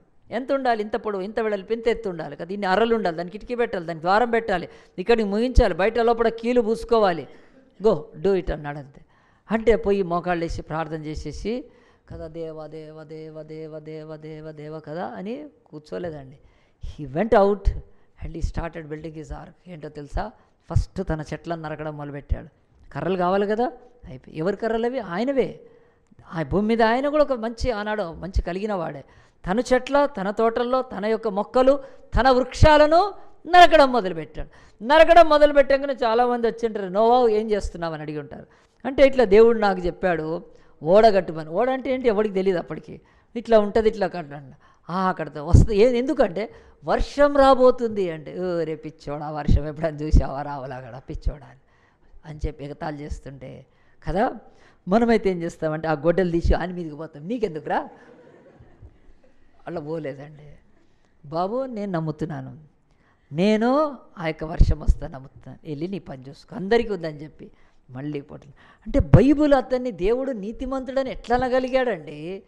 నీతిమంతుడు ఎవరు అని అంటే బైబిల్ చెప్తుంది రాబోయే సంగతులు అవి జరుగుతాయని దేవుడు చెప్పినప్పుడు నమ్మి ఆ ప్రకారంగా చేసేవాడే ఈ భూమి మీద విశ్వాసి. ప్రతి విశ్వాసి కూడా తన విశ్వాసాన్ని బట్టి నీతిమంతుడు అవుతాడు, ఖచ్చితంగా బైబిల్ చెప్తుంది. మరి వర్షం వచ్చేటప్పుడు ఇక వర్షం చినుకులు పడడం మొదలు పెడుతున్నాయి, వర్షం నీళ్లు ఎబ్బింగ్ అవుతున్నాయి, అప్పుడు ఓడకట్టలేదండి. మాట విని దేవుడి మాట రాబోయే సంగతిని జరిగి, ఇది ప్రతి క్రైస్తవుడికి మూలపాఠం అండి. అందు గురించి హెబ్రీ పత్రిక తీయండి 11వ అధ్యాయము. ప్రతి ఒక్క క్రైస్తవుడి నోటి మీద 2 ఎక్కం 2 2 2 2 ఎట్లా ఉంటుందో 2 2 4 అని అంత సింపుల్గా ఉండాలండి. క్రిస్టియన్ లైఫ్ అంతా దీని మీద ఆధారపడి ఉంటుంది. విశ్వాసం అన్నది నిరీక్షింపబడి వాటి యొక్క నిజస్వరూపము, అదృశ్యమైన వాటికి ఉన్నట్టుకు రుజువై ఉన్నది. బైబిల్ చెప్తుంది, దేవుడు అంటున్నాడు ఈరోజు ఎవడైనా దేవుడిని నమ్మానంటే దేవుడు ఏమంటాడు తెలుసా, నువ్వు నమ్మావని నేను మోసపోను అంటాడు దేవుడు. ఎందుకో తెలుసా, బైబిల్ అంటుంది మన బ్రతుకుల్లో అంతా దేవుడి యొక్క సన్నిధికి వచ్చి మనము చూసిన తర్వాత చూసి దాన్ని నమ్ముతున్నాము. చూసి నమ్మేదాన్ని ఏమంటారో రాసుకోండి. చూసి నమ్మేదాన్ని దృష్టి అంటారు. What you see and comprehend that is sight. నువ్వు చూసావు, చూసిన తర్వాత నీకు గ్రహణకైంది, then you start the believing, దాన్ని సైట్ అంటారు. సైట్ అంటే దృష్టి. చూచి ఒకవేళ ఇదిగో పలానా ఇది అన్నావు అనుకోండి, అది దృష్టి అని అంటున్నారు. ఈరోజు ప్రపంచంలో ఉన్న బాధ అంతా ఇదే కదండి. దేవుడు అంటే అదృశ్యుడు, దేవుడు ఆయన కనపడాడు. కనపడని దేవుడిని నువ్వు కనపడు అంటే అది మన విశ్వాసానికి, దేవుడు చెప్పిన మాటకి, ఆయన గుణలక్షణానికి అది విరుద్ధమైంది కనుక దేవుడు అంటాడు నేను ఎప్పటికీ కనపడను, నేను కనపడను నేను అసలు. మరి కనపడకపోతే ఎట్లా నమ్మాలి? నేను వినపడుతున్నాను, నేను వినిపిస్తాను, నేను గాలి ఎటు నుంచి వీచి ఎటు పోవును అది ఎవ్వరికీ తెలియదు. కానీ గాలి ఇక్కడ ఉందా లేదా అని బతికున్నోడల్లా గ్రహిస్తాడు. చచ్చిపోయినోడికి తెలియదు గాలి ఉంటే కదా. ఎందుకనంటే శ్వాస ఉండదు కనుక. ఇక్కడ గాలి ఒకవేళ బాగా ఉక్కపోస్తుంది, నేను కొంచెం ఇంకా గాలి ఉన్న చోటుకి వెళ్ళిపోతుంటాను చూడండి. అంటే నా యొక్క లంగ్స్, నా ప్రాణము గాలి మీద ఆధారపడింది కనుక నేను ఎక్కువసేపు ఇక్కడ కూర్చోను, వెంటనే లేచి కిటికీలు తీయండి అంటాను, డోర్ తీయండి అంటాను. అంటే నేను ఉనికి బతికి ఉన్నాను కనుక అనగలుగుతున్నాను. చచ్చినోడు అంటాడా? అనలేడు. సో ఈరోజు కూడా ఫెయిత్ అండ్ బైబిల్ చెప్తుంది మన జీవితాలలో చూచి కాదు, చూడకుండా కూడా we can feel the God. గాలి ఎప్పుడు కనపడదు, కానీ ఎప్పుడు కూడా గాలిని మనము అనుభవించగలదు. దేవుడు కూడా ఎప్పుడు కనబడడు, కానీ ఆయన ఎప్పుడు కూడా మనం అంటే ఇన్నర్ లంగ్స్ రెస్పిరేటరీ సిస్టము, ఈ నాసికా రంధ్రాలు, ఏ సిస్టాన్ని దేవుడు పెట్టాడో అది ఇన్నర్ సిస్టమ్, అది బయటికి కనపడదు. అది అలాగనే లోపల కూడా ఒకటి పెట్టాడు. చూడకుండా కూడా దేవుణ్ణి మనము గ్రహించవచ్చు. ఈరోజు దేవుళ్ళు అనేవాళ్ళంతా ఏంటండి? దేవుడు అంటే చూశాను, దర్శనం చేసుకున్నావా, ఏముందా? రాయి, అక్కడ నల్ల రాయికి తెల్ల పచ్చ బట్టలేసి, ఆ యొక్క మెడ నిండా దండలేసి, బంగారు దండలేసి, కిరీటాలను పెడితే దేవుణ్ణి చూసాం. అమ్మో, చూసి దేవుడు అని కనిపించింది. అది రాయి కాదా? అది దాని మీద బంగారం వేయలేదా? అది చేతులతో చేయలేదా? అది కళ్ళుంది చూస్తుందా? నోరుంది మాట్లాడుతా? చెవులుంది వింది కదా? తీసుకుపోయి అగరబత్తి ముక్కు కడబెట్టు, కుయ్యి అనదు, ఏమంది అది? ఏది ముక్కు కాదు, ఎడబెట్టినా దానికి ఏం తెలియదు. ఒక బొమ్మను చూసి దేవుడు అనుకుంటున్నామంటే అది ఏంటండి? అది చూచి నువ్వు నమ్ముతున్నావు, అది అసలు దేవుడే కాదంటున్నాడు దేవుడు. దేవుడు కూడా ఏదైనా క్రైస్తవుడు చెప్తేనే ఏం చూపించాను నీకు అసలు. సో అలాగున వజ్రాలు పెట్టి అది పెట్టే వరకు అమ్మో దేవుడు అని. ఇక ఈ దేవుళ్ళు అయితే పర్లేదు, కొంతమంది దేవుళ్ళు ఇలా పెడతారు, రాయి అంటారు, ఓమ్మో దేవుడు దేవుడు దేవుడు దేవుడు దేవుడు, అమ్మ దేవా ఇంద్ర నాయన దర్శనం ఇట్లుంది అందుకే లోపల వికృత రూపాలు చూసి ఏదో ఒకటి బ్రగాయిస్తూ దేవుడు చెప్తున్నాడు. ఈ బైబిల్లో అట్లా లేదండి, లేడు. నువ్వు చూచి దాన్ని నమ్మితే that is called sight. But what you don't see and yet you believe, that is faith. చెప్పండి కొడదామండి. చూడకుండా నమ్మితేనే విశ్వాసము. అందు గురించే హెబ్రీ పత్రిక 11లో రాస్తున్నాడు, దేవుడు విశ్వాసమనున్నది నిరీక్షింపబడు వాటి యొక్క నిజస్వరూపం, అదృశ్యమైనవి ఉన్నవనుటకు రుజువు, అంతే. అది ఫెయిత్. కనుక దేవుడు అంటున్నాడు, నోవహు ఓడ కట్టకముందు దేవుడు చెప్పినప్పుడు వర్షం చూశాడా? జలప్రళయం చూశాడా? ఆయన నదులు పొంగడం చూశాడా? సముద్రాలు పొంగడం చూశాడా? ఏమీ లేదండి. కనుక ఈరోజు వరకు కూడా చర్చిలో ఎందుకు బొమ్మలు ఉండవంటే ఇక్కడ ఏమీ లేదు. ఇది పాతది ఒకటి ఉంది, మార్చాలి, ఇది మారుద్దాం మెల్లగా. ఏ బొమ్మలు ఏమి లేదు, చూసేది ఏమీ లేదండి. మీరు నన్ను చూడండి, నేను కాదు. మనం we should look in to the God as a word. దేవుడు అంటున్నాడు. అందు గురించే క్రైస్తవులు విగ్రహారాధన ఎందుకు చేయరంటే చూచి నమ్మేది అది దేవుడు దృష్టి అంటాడంతే. నీ కళ్ళు ఇచ్చాడు, వెలుతురిచ్చాడు, కంట్లో చూపిచ్చాడు, అవి పనిచేయటానికి నరాలు ఇచ్చాడు, సిస్టమ్ ఇచ్చాడు, అంతే, ఇంకేమీ లేదు తప్ప అది. కానీ చూడకుండా కూడా దేవుడు జలప్రళయం రాబోతుంది, భూమి చూస్తే చెడిపోయి ఉంది, దేవుడు నాతో మాట్లాడాడని వెళ్ళి ఆయన తీసుకొని వచ్చి పరలోకంలో ఆకాశం నుంచి దొంగలు లేకపోతే ఆ యొక్క నట్లు బోల్డ్లు పడితే కట్టలేదు, వెళ్ళి కట్టుకున్నాడు తన రక్షణ ఓడను. ప్రియ దేవుని బిడ్డలారా, వాళ్ళని నీతిమంతులు అంటారు. ఈరోజు కూడా ఒక సేవకుడైనా మాలాగా సేవకుడు ఉంటే సేవ చేయాలంటే కదా, అమెరికా వైపు చూసి సేవ చేయాలంటే చర్చిలో ఎవరో ధనవంతులు ఉంటే కొంత ఎక్కువ సంపాదన ఉంటే వాళ్ళ వైపు చూసి సేవ కడుతున్నారండి. అది తుచ్చి ఊడిపోతుంది అలాంటి సేవ. అలా బతుకుల్లో వాళ్ళ ఇంట్లో చుట్టే తిరుగుతుంటారు వీళ్ళు పాస్టర్లు. ఎందుకంటే ఆడు కట్టేది నీతితో కాదు, అది విశ్వాసంతో కాదు. ఇప్పుడు చర్చి కడుతుంటే అది విశ్వాసంతో, దేవుడు నాకు ప్రభా నేను కడతానంతే నా జీవితంలో, అంతేగాని అమెరికా వైపు చూసో ధనవంతుల వైపు చూసి కట్టేది కాదండి. నా దగ్గర ఏముందో అది పెట్టి కట్టాలి నేను, అంతే. నోవాహు చెప్తున్నాడు, నోవాహు కదా, దేవా ఇంత పెద్ద ఓడ కట్టాలంటే ఎందుకు కడతాం మేము, పంపిని దేవదూతలతో స్టాక్ పంపి లోడు పంపి అనలేదండి. అది విశ్వాసం అంటే. అతను అన్నాడు. అందు గురించి ఆ విశ్వాసాన్ని దేవుడు ఏం చేశాడు, నోవాహుకి నీతిమ. దేవుడు అబ్రహామును నమ్మెను, అది అతనికి నీతిగా ఎంచబడి. బైబిల్ అంతా అది చెప్తుందండి. సో మనము రాబోయే సంగతులను నమ్మి తన దగ్గర ఉన్న పొలాలలోని పంటల్లోని తోటల్లోని చెట్లను కట్టెలను నరుకుతూ వ్యయ ప్రయాసల కోర్చే సమయాన్ని పెట్టి అతడు రాబోయే సంగతులకు ఆ యొక్క ఆనవాలుగా కట్టుకున్నాడు. అందు గురించే బైబిల్ అంటుంది నీతిమంతుడు. బైబిల్ చెప్తుంది నో నీతిమంతుడు, దేవుడు చెప్తున్నాడు నీతిమంతుడు అని. ఈరోజు మనం ఏది ఇచ్చినా నీతిమంతుడు అనను, కానీ రాబోయే ఉగ్రతను తప్పించుకోవటానికి ఈరోజు నీ బ్రతుకులో ఓడను కట్టుకోమంటున్నాడు. అదే రక్షణ ఓడ. దాన్ని ఇప్పుడు కట్టుకుంటే నీకు రక్షణ. ఎట్లా కట్టుకున్నా ఓడ? చితిసారకం నానుతో, దానికి 3 అరలు ఉండాలి, దానికి కీలు పుయ్యాలి, దానికి కిటికీ అనే ఒక ప్రార్థన ఉండాలి, ద్వారం అనే యేసుక్రీస్తు ఉండాలి, ఆ యొక్క కీలు అనే రక్తం పూసుకోవాలి, దానికి 3 అరలు తండ్రి కుమార పరిశుద్ధాత్మ, నీ యొక్క ప్రాణము, నీ శరీరము, నీ ఆత్మ 3 అరలు. ఆ తర్వాత దేవుడు అంతేకాదు దానికి చెప్పిన ఆ యొక్క నీ కొలతలతో కాదు, నేను చెప్పిన కొలతలతో కట్టాలి. కడితే అది రక్షణ. దెన్ నువ్వు కాపాడబడతావు తప్ప. లోకంలో కోట్ల ఆస్తులు పెట్టుకున్నాడు కూడా ఆనాడు కూడా ఉన్నారు, నోవాహు కాలంలో ఉన్నారు. నోవాహు కంటే ధనవంతులు ఉండి ఉంటారు. దేవుడు అన్నాడు ఎవ్వడు కాపాడబడలే, మొత్తం మొత్తం నీళ్ళలో కొట్టుకొని పోయారండి. బైబిల్ అంటుంది ఈరోజు రాబోయే ఉగ్రతకు నువ్వు కట్టుకుంటున్నావా, అయితే నువ్వు నీతిమంతుడు. రాబోయే ఆ యొక్క మరణం, ఆ యొక్క నోవాహు ఆ యొక్క ఓడలో ఉన్నప్పుడు లక్షల మంది చచ్చిపోయారండి. బైబిల్ అంటుంది ఏముంది అప్పుడు మరణము ఇదిగా ఉంది, కానీ నోవాహును టచ్ చేసిందా, రాబోయేది కూడా ఈ లోకానికి మరణమే, మరణ జలప్రలయం రాబోతుంది. అప్పుడు ఎవ్వడు కూడా తన డబ్బు, ఆస్తి, కీర్తి, పేరు, ధనము, కులం పెట్టి ఎవ్వడు కూడా కాపాడుకోలేడండి. ఈరోజు ఆల్రెడీ ఒక మరణం వస్తే మరణాన్ని ఎదుర్కోగలుగుతున్నారండి ఎవరైనా? అలాగూ వెళ్ళిపోతున్నారు. చెప్తున్నాడు మరణం అనే బలం ఎదుట ఏది పనికి రాదు. One thing that works for you or gives a safety, that is faith. నాలో విశ్వాసం ఉంచి ఈరోజు భూమి మీద నీ రక్షణ ఓడను కట్టుకో. నీకు టైం ఇస్తున్నాడు. నోవాహుకు 100 ఏళ్ళు ఇచ్చాడు టైం, ఆనాడు పరిస్థితిని బట్టి. ఈరోజు 100 ఏళ్ళు అక్కర్లేదండి. బైబిల్ ఉంది, బైబిల్ స్టడీస్ ఉన్నాయి, ప్రార్థనలు ఉన్నాయి, టీవీలు ఉన్నాయి, వాక్యాలు ఉన్నాయి, పుస్తకాలు ఉన్నాయి, విస్తారమైంది. You can build very fastly and go and live in a safe way. భద్రంగా కాపాడుకోవచ్చు.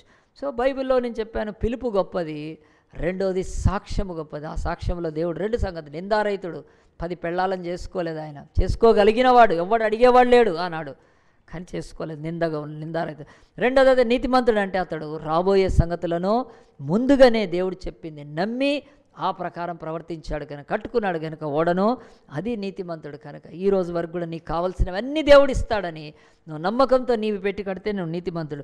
మూడోది బైబిల్ ఎంతుందండి, అతడు దేవునితో నడిచిన వాడు. ఎక్కడ నడిచాడు దేవునితో? ట్యాంక్ బండ్ మీదనా, లేకుంటే సరునగర్ కట్టకానా? ఎక్కడ నడిచాడు దేవునితో? ఎక్కడుంది బైబిల్లో మనకు? దేవునితో నడిచాడు అని చెప్తున్నాడు. దేవుడితో నడిచాడంటే దేవుడు పొద్దున్నే దిగివచ్చి కదా ఆయన మార్నింగ్ వాక్ చేశాడా? ఎట్లా నమ్మాలండి దేవునితో నడిచాడంటే కదా? మనం దేవుడితో నడవటం అంటే తెలియదు, కానీ పెళ్ళైనప్పుడు మాత్రం 7 అడుగులు వేస్తారు. ఎందుకంటే ఇక ఉన్నదంతా ఏడిపోయాను కదా, వేసి ఏడవరప్పు అని చెప్పి 7 అడుగులు వేసి వదిలేస్తారు అలా కదా. సరే, అట్లా 7 అడుగులు భార్యతో నడిచావా? ఇంకా లేకపోతే చాలా ఉన్నాయండి ఈరోజు కదా. మరి నోవాహు దేవునితో నడిచాడంటే బైబిల్లో ఏమి నమ్మాలి మనం? బైబిల్ ఎట్లా తెలుసుకోవాలి? దేవుడు ఉట్టిగా రాసి పారేశాడా? సాక్ష్యం చెప్పేశాడా? దేవుడిచ్చే సాక్ష్యంలో ఒక చెప్పాలంటే లోపం ఉందా? దేవునితో నడవటం ఎవరు చూశారు కదా? ఆయన.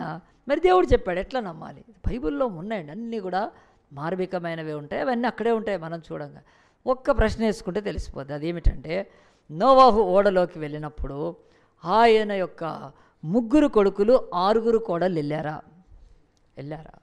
కదా? వెళ్ళారా? ఏమో అంటున్నారు కదా, సగమే అంటున్నారు. 6 కోడళ్ళు, 3 కొడుకులు వెళ్ళారు, ఆ తర్వాత 3 కోడళ్ళు. సరే, 3 కొడుకులు కూడా వెళ్ళారు కూడా అని తీసుకుందాం, కోడళ్ళే కాదు, 3 కొడుకులు కూడా ఓడలోకి వెళ్ళారంటే వాళ్ళు ఎట్లా పోయి ఉంటారండి? వాళ్ళు ఎట్లా వెళ్ళి ఉంటారు? ఆ యొక్క బైబిల్ చెప్తుంది ఎట్లా వెళ్ళి ఉంటారంటే, బైబిల్లో మంచి మూలం ఉంది. అది ఏమిటనంటే నోవాహు ఆనాడు దేవునితో నడిచాడంటే దేవుడి మార్గాల్లో ఒక మోడల్గా నడిచాడండి. అది నడవడం అంటే, దేవుడితో నడవడం అంటే కీపింగ్ ఏ మోడల్. చూడండి, తండ్రి తాగితే కొడుకు తాగుతాడు, తల్లి బూతులు తిడితే కూతురు పచ్చి బూతులు తిడుతుంది. అట్లా ఎందుకంటే తల్లిదండ్రులను పిల్లలు వెంబడిస్తారు, భూమి మీద దాదాపుగా వెంబడిస్తారు. దేవుడే చెప్తున్నాడు, అది బైబిల్లో ఉంది, నా సొంత కవిత్వం కాదు. కానీ తండ్రి ఏమి చేయనో కుమారులు అది చేయనని బైబిల్లో రాసి పెట్టాడు దేవుడు కూడా. కనుక ఈరోజు తల్లిదండ్రులు నడిస్తే పిల్లలు అట్నే నడుస్తారండి. ఇప్పుడు నోవాహు అనుకోండి, దేవునితో నడవకుండగా ఆయన లోకంతో నడిచాడు అనుకోండి. లోకంతో నడిచి ఏం చేసి ఉంటేవాడు కదా? ఇక్కడ ఒక భార్య, ఇంకో దగ్గర ఇంకో సెటప్ పెట్టేవాడు కదా. హైదరాబాద్లో ఒకటైతే సికింద్రాబాద్లో జంట పట్టణాలుగా దేవుడు అన్నాడు కదా, పెట్టుకోవచ్చు జంట నగరాలు కనుక అని పెట్టుకున్నాడు. అట్లా నోవాహు లైఫ్లో దేవునితో నడిచాడంటే తన పిల్లలు దేవుణ్ణి వెంబడించేటట్టు మోడల్గా ఉన్నాడు. ఈరోజు చాలామంది పేరెంట్స్లో అది లేదండి. వాళ్ళు దేవునితో నడుస్తున్నారంటే అదే ఉట్టిగా మాట వరుసకే తప్ప బ్రతుకుల్లో నోవాహు సమస్యల్లో బలత్కారంతో నిండిన కాలంలో, చెడిపోయిన లోకంలో, భూమి తన మార్గాలను చెరిపేసుకొని బతుకుతున్న కాలంలో నోవాహు ఎట్లా నడుస్తున్నాడంటే, నాకు ఎవరితో పని లేదు, I need no test money, నా పిల్లలు చెడిపోకూడదు అంటే నేనేం చేయాలి? తండ్రి ఫస్ట్ నడవాలండి దేవుని మార్గం. మనం ఏం చేస్తారంటే చాలామంది తల్లిదండ్రులు వాళ్ళు మంచిగా ఉండరు, కానీ వాళ్ళు చెప్తారు, ఇదిగో నాయన గాంధీ మహాత్ముడు మంచోడు, అంబేద్కర్ మంచోడు, వివేకానంద మంచోడు, అయితే వాడు అడుగుతాడు, డాడీ నువ్వెవడు అంటాడు. ఇంకా డాడీది ఏముండదు సాక్షి. ఆలోచించండి, మరి ఎవరెవరి గురించి చెప్తే కాదు, పిల్లలు నీ నుంచి నేర్చుకుంటారు. You should be a model. Noah అదే అనుకున్నాడు, లోకమంతా చెడిపోయింది కదా. ఇప్పుడు నోవా ఉంది, తన పిల్లల్ని తీసుకొని పోయి ఏ బైబిల్ కాలేజీలో వేసినా, ఏ సండే స్కూల్కి ఏమున్నాయి ఆడ? ఏమీ లేవు. సండే స్కూల్ లేవు, నా చర్చిలు లేవు, ఏమీ లేవు. ఒకటే ఆప్షన్ అతనికి ఉంది, first I should walk in the ways of God so that my children may follow me అని డిసైడ్ చేసుకొని, ఎన్ని శోధనలున్నా, ఎన్ని ఆఫర్లున్నా, ఎన్ని దరిద్రాలున్నా, he walked in the ways of God. పిల్లలు బైబిల్ చెప్తుంది, నీకు ఇచ్చిన అతి గొప్ప స్వాస్థ్యం వాళ్ళను బాగు చేసుకుంటావా చెడిపేసుకుంటావా తల్లిదండ్రుల చేతిలో పెట్టాడండి. కనుక ఇక కన్నతల్లి ఎందుకు రక్తం పంచుకొని పుడతారు, వంశం పంచుకొని పుడతారు, నీ పాపాలకు కూడా వాళ్ళే చివరికి అవుతారని. అందుగురించి తల్లిదండ్రులు చేసే పాపాలను నేను అలా పిల్లల మీద వేస్తానండి, దోషాల మీద. ఎందుకో తెలుసా? When you can teach them a right way, you are not teaching. కనుక నీ పిల్లల మీద ఆ శాపం వేస్తాను. అది శాపాల మీద ఎప్పుడైనా టీచ్ చేస్తానండి. చాలామందికి ఇదేం దేవుడికి ఏం బాధ వచ్చింది, తల్లిదండ్రుల పిల్లల దోషం పిల్లల తరం మీద వేస్తానంటే, ఈ దేవుడు ఏం దేవుడి బైబిల్లో అంటారండి. కానీ అదే దేవుడికి ఎంత రోషం ఉంది. నీకు సత్యాన్ని ఇచ్చాను, నీకు నీతినిచ్చాను, నీకు భక్తి మార్గాన్ని తెలియజేశాను, నా ప్రేమనిచ్చాను, నీ కృప చూపించాను. ఇంత చేసినాక నీ బతుకులో అట్లీస్ట్ నీ తర్వాత ఇంకొక తరానికి నేర్పించే బాధ్యత నీది కాదా? అది లేనప్పుడు దేవుడు ఉగ్రత మండిపోతుందండి.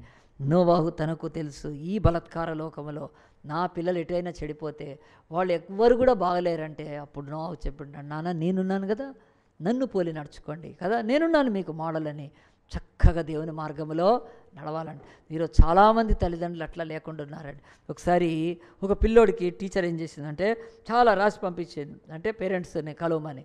పేరెంట్స్ ఆయన పొద్దున్న ఆఫీస్కి వెళ్ళాలి, ఆయన హడావుడిగా అయినప్పటికీ టీచర్ దగ్గరికి వెళ్ళి, ఏం టీచర్ పిలిచారు అని చెప్పి, ఆయనకు హడావుడి అనమాట ఆఫీస్కి వెళ్ళేది. అడిగితే ఆమె చెప్తుంది, మేము ఎన్నో రోజుల నుంచి కొట్టామని చెప్పాము కానీ మీ పిల్లోడు మాట వినట్లేదు, ఏం చేశాడు చెప్పండి అన్నాడు. ఏం చేశాడంటండి, అసలు ప్రతిరోజు స్కూల్లో ఎవరిదో ఒక పెన్సిల్ దొంగతనం చేస్తాడు అని అంటే, అప్పుడు వాళ్ళ నాన్న అన్నాడు, ఎందుకు దొంగతనం చేస్తున్నాడు, నేను ఆఫీస్లో రోజు తెస్తున్నా కదా అన్నాడు. ఆఫీస్లోంచి రోజు తెస్తాడంట, ఆఫీస్లో కూడా పెన్సిల్స్ ఉంటాయి. అంటే అక్కడ తండ్రి ఏం చేస్తున్నాడో కొడుకు గమనిస్తున్నాడు. మా నాన్న ఆఫీసులో కొట్టుకొస్తే నేను స్కూల్లో కొట్టుకోవడం తప్పేముంది, ఇద్దరు ఇది కాదు. అంటే అది తండ్రి, అది పాపము తప్పు అనేది పిల్లోడికి అర్థం కావట్లేదు. ఎందుకంటే వాళ్ళ డాడీ మంచి మోడల్. గుర్తుపెట్టుకోండి, ఈరోజు వరకు బైబిల్ ఉంటుంది, నోవాహును దేవుడు ఎత్తి అంటున్నాడు, దేవునితో నడిచాడు. చీకటి కాలంలో, దుర్మార్గుల కాలంలో, భక్తిహీనుల కాలంలో a man, righteous man walked in the ways of God. So నాకు నోవాహు అంటే ఇష్టం అంటాడు దేవుడు. ఎత్తి ఎబ్రీ పత్రికలో 11వ అధ్యాయంలో రాపిచ్చాడు ఆయన పేరు. దేవుడు అంటున్నాడు, ఈరోజు నిజంగా నువ్వు దేవుని వెంబడిస్తే దేవునితో నడుస్తున్నావా, ఎవరితో నడుస్తున్నావా, లోకంతో ఆలోచించు కదండి. మనం ఈ లోకంలో ఎవరితో నడవటానికి ప్రయత్నం చేసినా దేవుడు అంటాడు, దేవునితో నడిస్తే నీ పిల్లల్ని కాపాడుకుంటావు, దేవునితో నడిస్తే నీ పిల్లల్ని ఉగ్రతలోంచి తప్పించుకుంటావు, దేవునితో నడిస్తే నీ కుటుంబానికి విస్తారమైన సొత్తు సాంపద్యమో ఇవ్వగలుగుతాడు. ఈ రోజున్న తోటలు, ఈ రోజున్న పొలాలు, ఈ రోజున్న ఇండ్లు కాదు, దానికి 1000 రెట్లు ఇస్తానంటున్నాడు. మరి నీతిలో నడుస్తున్నావా? కరా నువ్వు ఆ యొక్క మార్గంలో నడుస్తున్నావా? దేవుడు అడుగుతున్నాడు. ప్రియ దేవుని బిడ్డలారా, ఆలోచించాడు. ఒక వచనం చూపిస్తాను, ఆదికాండం 18:19. ఇప్పుడు దీంతో కనెక్ట్ చేస్తే, అక్కడ చెప్పలేకపోయాడు కదా దేవుడు, పరిశుద్ధాత్మ దేవుడు మనకు రాయలేకపోయాడు, కానీ తర్వాత రాస్తున్నాడు దేవుడు. నా యొక్క 18:19 చదవండి ఎవరైనా. ఎట్లనగా యెహోవా అబ్రహామును గురించి చెప్పినది అతనికి కలుగజేయనట్లు తన తరువాత తన పిల్లలను, తన ఇంటివారును నీతి న్యాయములు జరిగించినట్లు యెహోవా మార్గమును గైకొనుటకు అతడు ఆయన ఆజ్ఞాపించినట్లు నేను అతన్ని ఎరిగి ఉన్నాను. బైబిల్ పక్కన పెట్టి చప్పట్లు కొట్టానండి, గట్టిగా కొట్టండి చెప్పండి. దేవుడు అబ్రహాం విషయం చెప్తున్నాడు. ఇదే నోవాహు కూడా ఇట్నే చేశాడు. ఇదిగో తన కొడుకులను బతిమలాడడం కాదు, ఆజ్ఞాపిస్తాను కదా. మన దగ్గర మనం అంటాం కదా, ఏమనంటే నోరు, నాన్న చదువుకో నాన్న అనండి, చదువుకో నాన్న, తిను నాన్న, ఈ గడ్డం పూసి అనండి, పర్వాలేదు. ఆ తర్వాత ఇంకా పని చేయి నాయన, ఏ పనులైనా చెప్పండి, నిద్రపో నాయన, టీవీ బంద్ చేసి, ఇవన్నీ చెప్పాలి. కానీ దేవుడు వాక్యం దగ్గరికి వచ్చేటప్పుడు ఏం చేయాలి తెలుసా? లేచి మోకాళ్ళు లేచి బైబిల్ చదువు, అంతే. ఇంకా దాని దగ్గర ఆజ్ఞాపించాలండి. అక్కడ నాన్న ప్రార్థన చేసుకో నాన్న అంటే, బా అంటాడు. తల్లి వాక్యం చదువుకో, నేను టీవీ చూస్తాను, లేదు అప్పుడు పీకుడే ఉండాలని చెప్తుంది. అది వాక్యం 18 అబ్రహాము ఏం చేస్తున్నాడు? ఆజ్ఞాపిస్తున్నాడు. ఆజ్ఞాపించినందుకు ఏమైంది? ఇస్సాకు వెళ్ళి బలిపీఠం మీద తన్ను తాను సమర్పించుకొని భూమి పరలోకం ఆశ్చర్యపెట్టాడు చేశాడు. అందు గురించే ఈరోజు వరకు ఎవరైనా విశ్వాసంలోకి వస్తే దేవుడు ఏమంటాడు, ఇతడును అబ్రహాము కుమారుడే అని చెప్తున్నాడు. అబ్రహాము కుమార్తె ఎవరికి ఇచ్చాడండి సాక్ష్యం? అబ్రహాము తన బతుకులో కదా పిల్లల్ని బతిలాడి, బుజ్జి నాన్న కన్నా కదా వెళ్ళి నాయన చర్చికి వెళ్ళు అట్లా బతిలాడే తల్లిదండ్రులు ఉన్నారండి. ఆడిండి బైబులు వాక్యము దేవుడు అంటే గడగడలాడించాలి, మోకాళ్ళు లేపించి నేర్పించి చూడండి. దేవుడు అంటాడు ఆయన ఆత్మ పరలోకంలో ఆనందంతో ఉంటుందండి. అత్యున్నతమైన మార్గం జీవమార్గం అండి అది. చదువులు ఇవన్నీ మంచివే, కానీ చదువులన్నీ జీవమార్గాలు అండేవి కదా. ఈరోజు చదువుకున్న వాళ్ళు అందరూ మొన్న నోట్లన్నీ వెనక నుంచి పంపించింది చదువుకున్న చదువుకోవాల బ్యాంకుల్లోంచి వెనక నుంచి వెళ్ళిపోయినాయి కదండి నోట్లు. చెప్పండి, ఈరోజు చేసే పనికి మాలిన పనులన్నీ ఎక్కువ చదువుకున్న వాళ్ళు చేస్తున్నారు. సో నీ పిల్లలకు చదివిప్పించినంత మాత్రం ఏం గ్యారంటీ లేదు, ఇంకేదన్నా ఇప్పించండి. బైబిల్ అంటుంది ఒక్కటి మాత్రం, ఇది జీవమార్గాలను నేర్పించండి, మీ పిల్లలు శాశ్వతమైన జీవనంలోకి వస్తారు. కనుక నోవాహు ఎందుకు నిందారైతు దేవునితో నడిచాడంటే ఆయన మార్నింగ్ వాక్ చేయలేదండి కదా. ఇదొకటి. ఇంకాసారి చెప్తున్నాను, దేవునితో నడవడం అంటే ఈరోజు ఏంటి తెలుసా? దేవునితో నడవడం అంటే నడుచుకుంటూ వెళ్ళి అక్కడ ఒక జ్యోతి కనిపిస్తుందండి. ఓ అనగానే మొత్తుకోగానే మొత్తం లైఫే పోతుంది. అక్కడ జ్యోతిలక్ష్మి కనిపిస్తేనే అనుకోవచ్చు కదా, జ్యోతి కనిపించే వరకు ఎక్కడికండి కొండలకి నడుస్తున్నారు. అదిగా దేవుడితో నడవడం అంటే కొండలెక్కడం కాదు, గుట్టల దగ్గర నడవడం కాదు. దేవుడితో నడవడం అంటే గుళ్ళ చుట్టూ ప్రదక్షిణాలు చేయడం, లేకపోతే ఒక గోవు అక్కడ కదా పెంటేసి పేడేసి దాని చుట్టూ తిరిగి గోమ్మ తల్లి అని చెప్పి తిరిగి రావడం కాదు. దేవుడితో నడవడం అంటే పశువుల చుట్టూ దేవాలయాల చుట్టూ తిరగడం. ఇదంతా పాపం అన్యులకు వాళ్ళకి తెలియదు కనుక తిరుగుతున్నారు. నో ప్రాబ్లం, మనమేమి వాళ్ళని ఎదనట్లే తెలియక. మరి క్రైస్తవులు ఏం చేస్తున్నారు కదా కదా రన్ ఫర్ జీసస్. ఎందుకురా రన్ ఫర్ జీసస్? ఒక్క వాక్యం తెలియదు, ఒక్క వాక్యం బైబిల్లో తెలియదు. నేను అడిగాను రన్ ఫర్ జీసస్, యేసు కొరకు నడుస్తున్నారు, పరిగెత్తున్నారంటే. నడవడం కూడా కాదు, పరిగెత్తున్నారు. ఎందుకు పరిగెత్తున్నారు అంటే టీషర్ట్ ఇస్తారు కాబట్టి ఒకటి తీసుకో. అది ఏమన్నా మీనింగ్ ఉందా అండి క్రిస్టియన్స్కి? నాలాంటి చర్చెస్ ఎప్పుడు పార్టిసిపేట్ చేయరని. వాక్ ఫర్ క్రిస్టస్ జీసస్ కాదండి. దేవుని కొరకు నడవడం అంటే ఇలాగున టు మోడల్ అదర్స్. నేను దేవుడి మార్గంలో, పౌలు అంటాడు నేను క్రీస్తును బోలి నడుచుకున్నట్లు మీరు నన్ను బోలి నడుచుకోండి కదా. ఒక అబ్బాయి చెప్తుంది, నేను పౌలు కళ్యాణ్ వెంబడించినట్టు మీరు నన్ను వెంబడించినట్ట.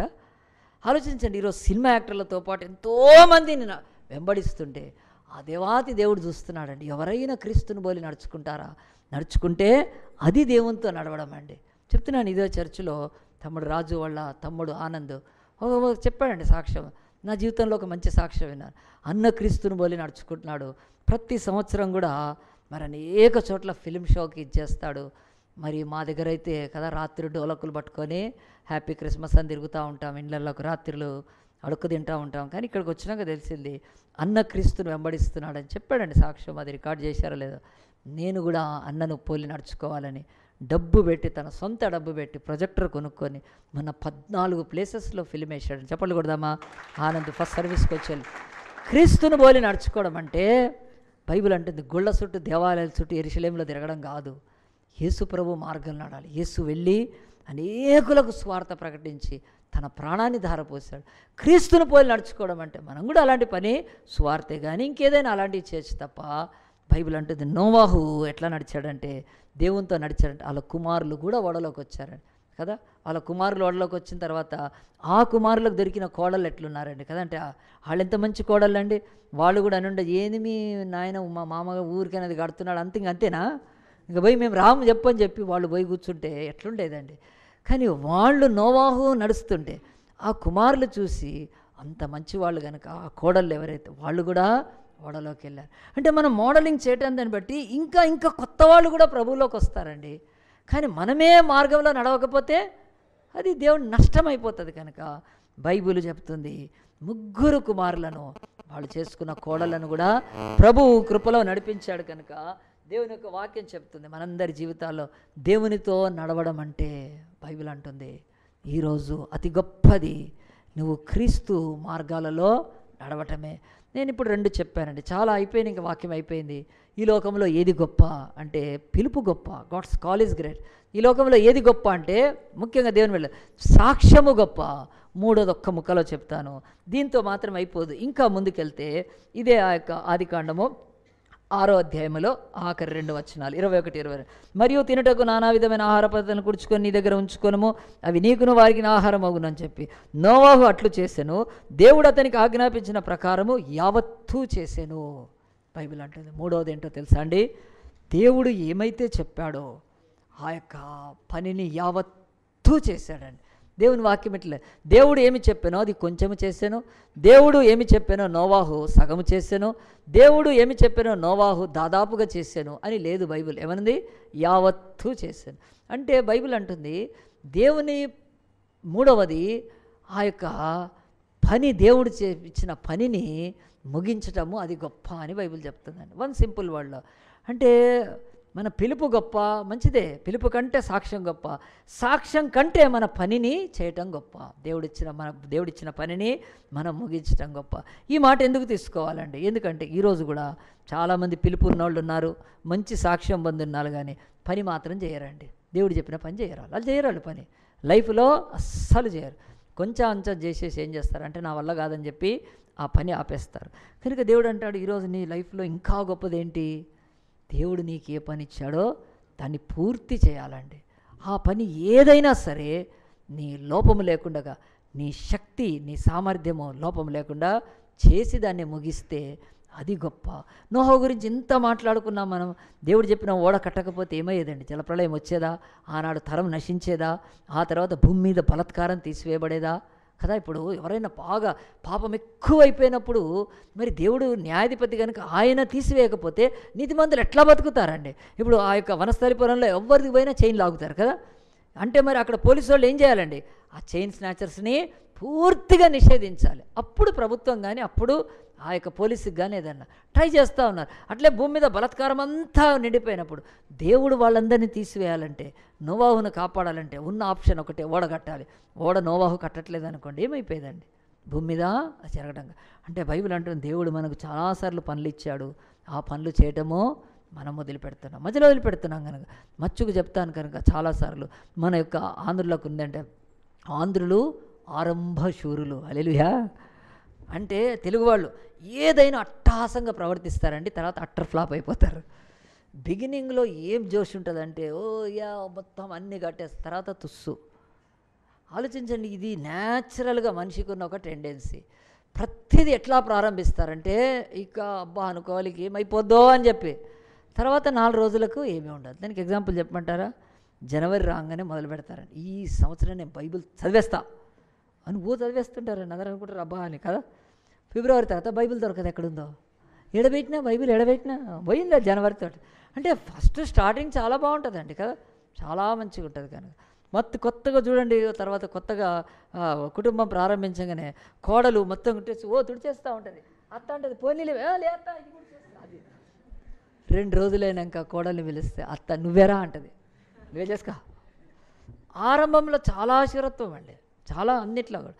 మీరు చూడండి అసలు వీటిలో కూడా, ఎడ్యుకేషన్లో కూడా ఫస్ట్ జాయిన్ కాగానే బుక్స్ చదివేసేయడం, టక్ టక్ టక్ టక్ టక్ టక్ టక్. 4 రోజులు అయినాక ఆ చదువు మీద ఇంట్రెస్టే ఉండదు.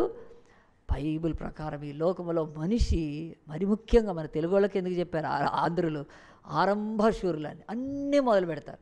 ఆ ఆరంభశూరత్వం ఏంటంటే ఇక్కడ ఒక పెద్ద ప్రాజెక్ట్ కడతామని చెప్తారు, అక్కడ ఒక రాయేస్తారండి కదా, రాయేసి పెడతారు ఆరంభంగా. ఇట్టి స్క్రీన్ తీసి కొబ్బరికాయలు కొట్టి అది అట్టే ఉంటుంది. అది ఇంకో మంత్రి వస్తాడు, వాడేస్తాడు, వాడు అరేంజ్ చేస్తాడు. అట్లా లోకములో ప్రతిదీ ఉంటే దేవుడి వాక్యం చెప్తుంది నోవాహు ఆ పని చేయలేదండి.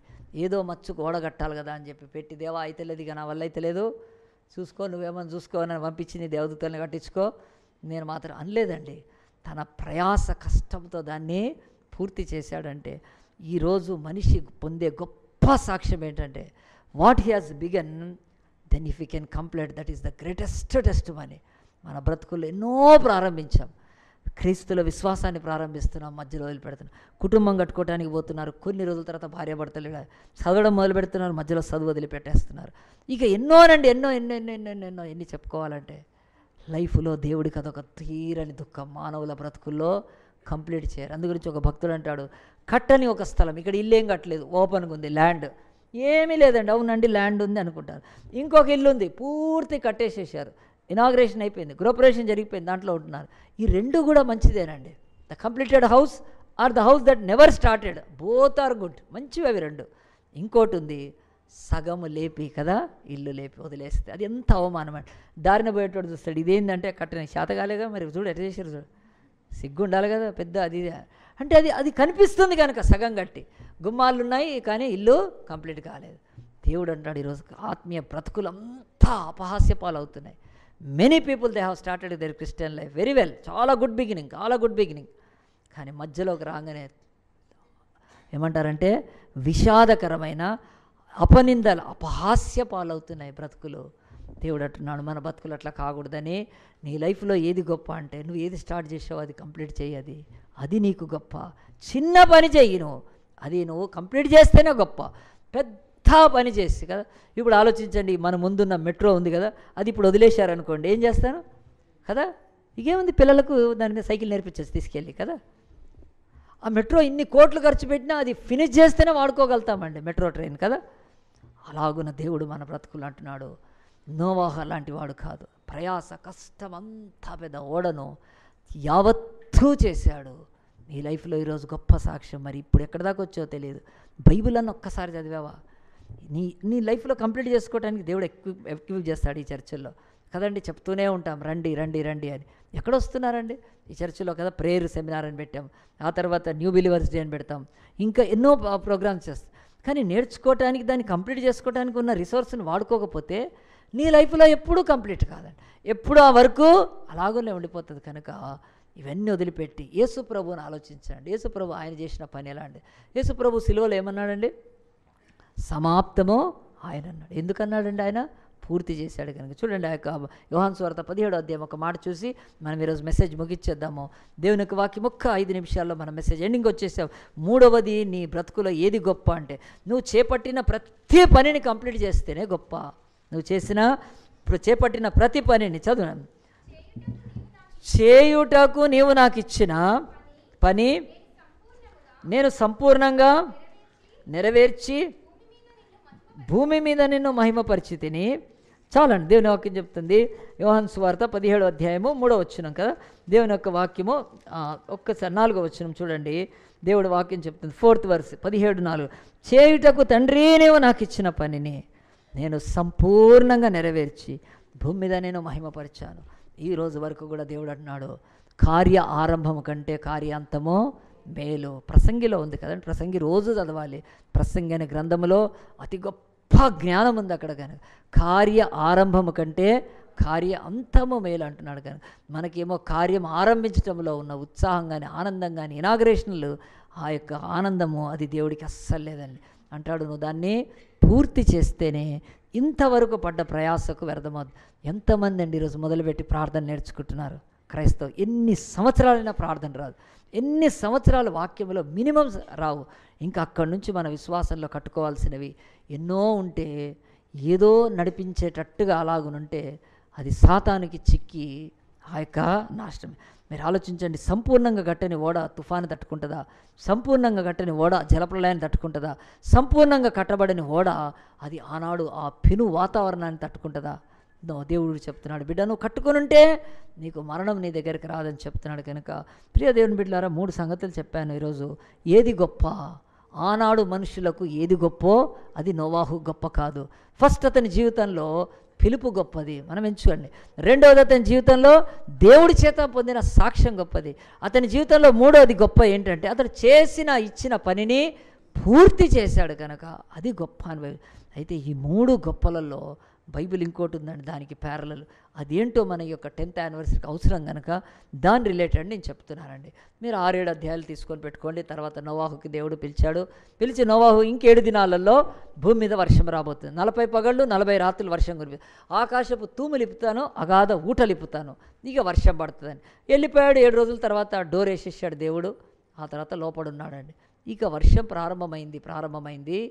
ఇక వర్షం ఎట్లా పడిందంటే భూమి మీద ఇంతవరకు పడలేదు, ఇక పడదు కూడా. కానీ ఆ ప్రచండ వర్షానికి 15 మూరల ఎత్తు వరకు నీళ్ళు వచ్చినాయి. ఏ కొండ, ఏ యొక్క మెట్ట, ఏ చెట్టు, మనిషి దాక్కొని తన ప్రాణాన్ని కాపాడుకునే స్థలం అంటూ భూమి మీద లేదు. అంటే దేవుడి తీర్పు ఎంత శక్తిమంతుడైనా చేరుకొని వాడిని చంపి తీరింది అంతే. కానీ ఒక్క చోట మరణం పనిచేయట్లేదండి. అది ఎక్కడ? నోవాహు ఓడలో పనిచేయట్లేదు. Many are killed on that day but not in the ark of the Noah. దేవుడు అంటున్నాడు, అవును మరి విశ్వాసం యొక్క శక్తి అలాంటిది. అలాగున నీళ్ళ మీద ఆ ఓడ కదిలింది కదిలింది కదిలింది. లోపల ఆహారం ఉంది, తింటున్నారు, ప్రార్థన చేసుకుంటున్నారు. బయట కిటికీలోంచి ఒకవేళ చూడాలంటా కానీ చూడటానికి కారు చీకటి. 40 దినాలు పగలు రాత్రి వర్షం పడిందంటే భూమి సర్వనాశనమే. భూమి మీద ఉన్న జీవాత్మ సంబంధమైన ప్రతిదీ దేవుడు నశింపచేసినని ఉంటుంది 22 వర్డ్లో. ప్రతిదీ నశింపజేశాడు. అప్పుడు ఆ ఓడలో ఉన్న వాళ్ళు ఏమనుకోవాలి? దేవా మేమేమైపోతాం. వాళ్ళు ఘోష వింటున్నారు, మరణ ఘోష. మన ముందు ఒక 100 మంది చచ్చిపోవడం ఎప్పుడైనా చూసామా? ఎట్ స్పాట్లో చూడకపోయింది అది కదా. ఒక ట్రైన్ యాక్సిడెంట్ అయింది, కుప్పలు కుప్పలు పడి చచ్చిపోయారు కాళ్ళు చేతులు. అది చూస్తే వామిటింగ్ వచ్చి కింద పడిపోతాం మనం, అంత ఘోరంగా ఉంటారు. అలాంటిది ఇలాగున కొద్దిమంది బాంబులు వెళ్ళినప్పుడు చస్తే అసలు ఆ రోజు ప్రపంచంలో మనుషులందరూ అలాగున మరణ భయం, మరణపు ఆవేదంతో చస్తుంటే చూడకపోయిండొచ్చుగా నోవాహు వినుంటాడండి. దేవా నీకు స్తోత్రాలు, మేము కాపాడబట్టడానికి మా పట్ల నీ కృప ఎంతుందని అలాగునున్నాడు. వర్షము ఆగిపోయింది, వర్షము తగ్గిపోయింది. ఆ తర్వాత భూమి మీద ఆ యొక్క ఓడ వెళ్ళి అరారాత్ అనే ఒక పర్వతంలో, ఈరోజు అది ఇరాన్లో ఉంది, అక్కడ నిలిచిన తర్వాత బయటికి వెళ్ళాలంటే దేవుడు వెళ్ళొద్దు అన్నాడు. అప్పుడు ఏం చేశాడు? ఒక కాకిని తీసి పంపించాడు. అది పొయ్యింది, అది మళ్ళీ తర్వాత ఆయన ఒక పావురాన్ని పంపించాడు. ఆ పావురం పోయి ఏం చేసింది తెలుసా అండి? ఒక నోటిలో ఓలివ మొక్కను తెంచుకొని వచ్చింది. ఎందుకు ఓలివ మొక్క? దేవుడు ఎప్పుడైనా ఆలోచించామా? సందర్భం ఉంది అని చెప్తున్నారు. బైబిల్ చెప్తుంది ఈరోజు ఆ జలప్రళయానికి, ఆ వర్షానికి, ఆ భయంకరమైన దానికి భూమి మీద ఉన్న మహావట వృక్షాలన్నీ కూడా, అది రాగి చెట్టు అనుకోండి, లేకపోతే దేవదారు వృక్షాలు అనుకోండి, మన భాషలో ఇంకెన్నో చెట్లు, పెద్ద పెద్ద మర్రి చెట్లు అన్నీ పోయినాయండి. కానీ ఒక్క ఓలివ మొక్క మాత్రం తిరిగి మొలిచిందంటే భూమి మీద ఇప్పటికీ సైంటిస్టులు చెప్తారు దానికి ఉన్నంత జీవపు శక్తి ప్రపంచంలో దేనికి లేదని. చెప్పండి కూడా ఒకసారి. బైబిల్ చెప్తా ఉంది. అందు గురించే దేవుడు తన పిల్లల్ని ఏమన్నాడు తెలుసా అండి? మరణాన్ని, జలప్రళయాన్ని, భీకరమైన ఈ లోకంలోని పెను ప్రమాదాలను తట్టుకొని కూడా మొదట ఓలివ మొక్క పైకి వచ్చిందంటే అందు గురించి 128వ కీర్తనలు అంటాడు, నీ పిల్లలు కదా నీ బల్ల చుట్టూ ఓలివ మొక్కల వలన. ద స్ట్రాంగెస్ట్ ఆ యొక్క plant on the earth is olive.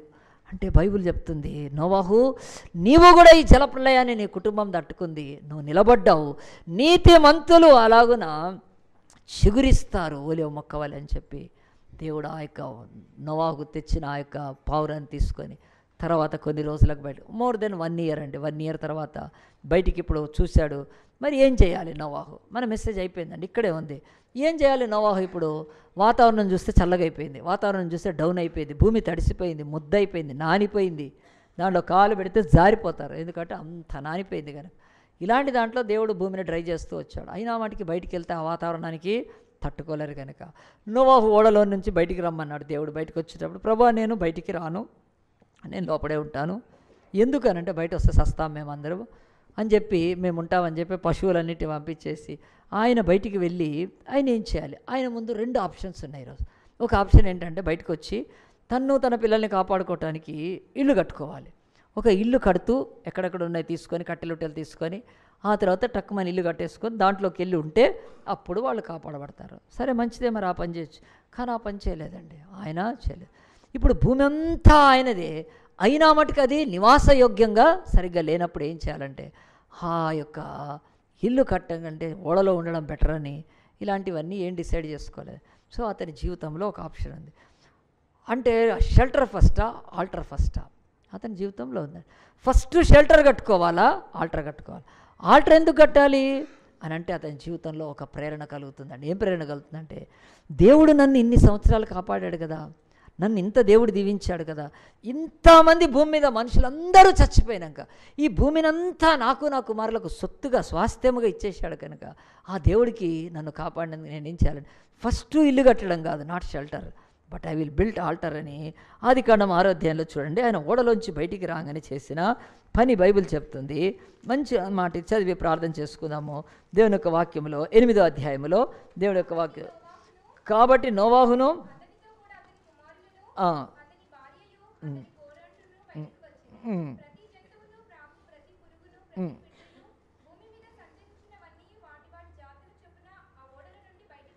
20 వచనం చూడండి. అప్పుడు నోవాహు యెహోవాకు బలిపీఠము కట్టి పవిత్ర పశువులన్నిటిలోనూ పవిత్ర పక్షులన్నిటిలోనూ కొన్ని తీసుకొని ఆ పీఠం మీద దహన బలి అర్పించాను. చప్పట్లు కొడదామండి గట్టిగా.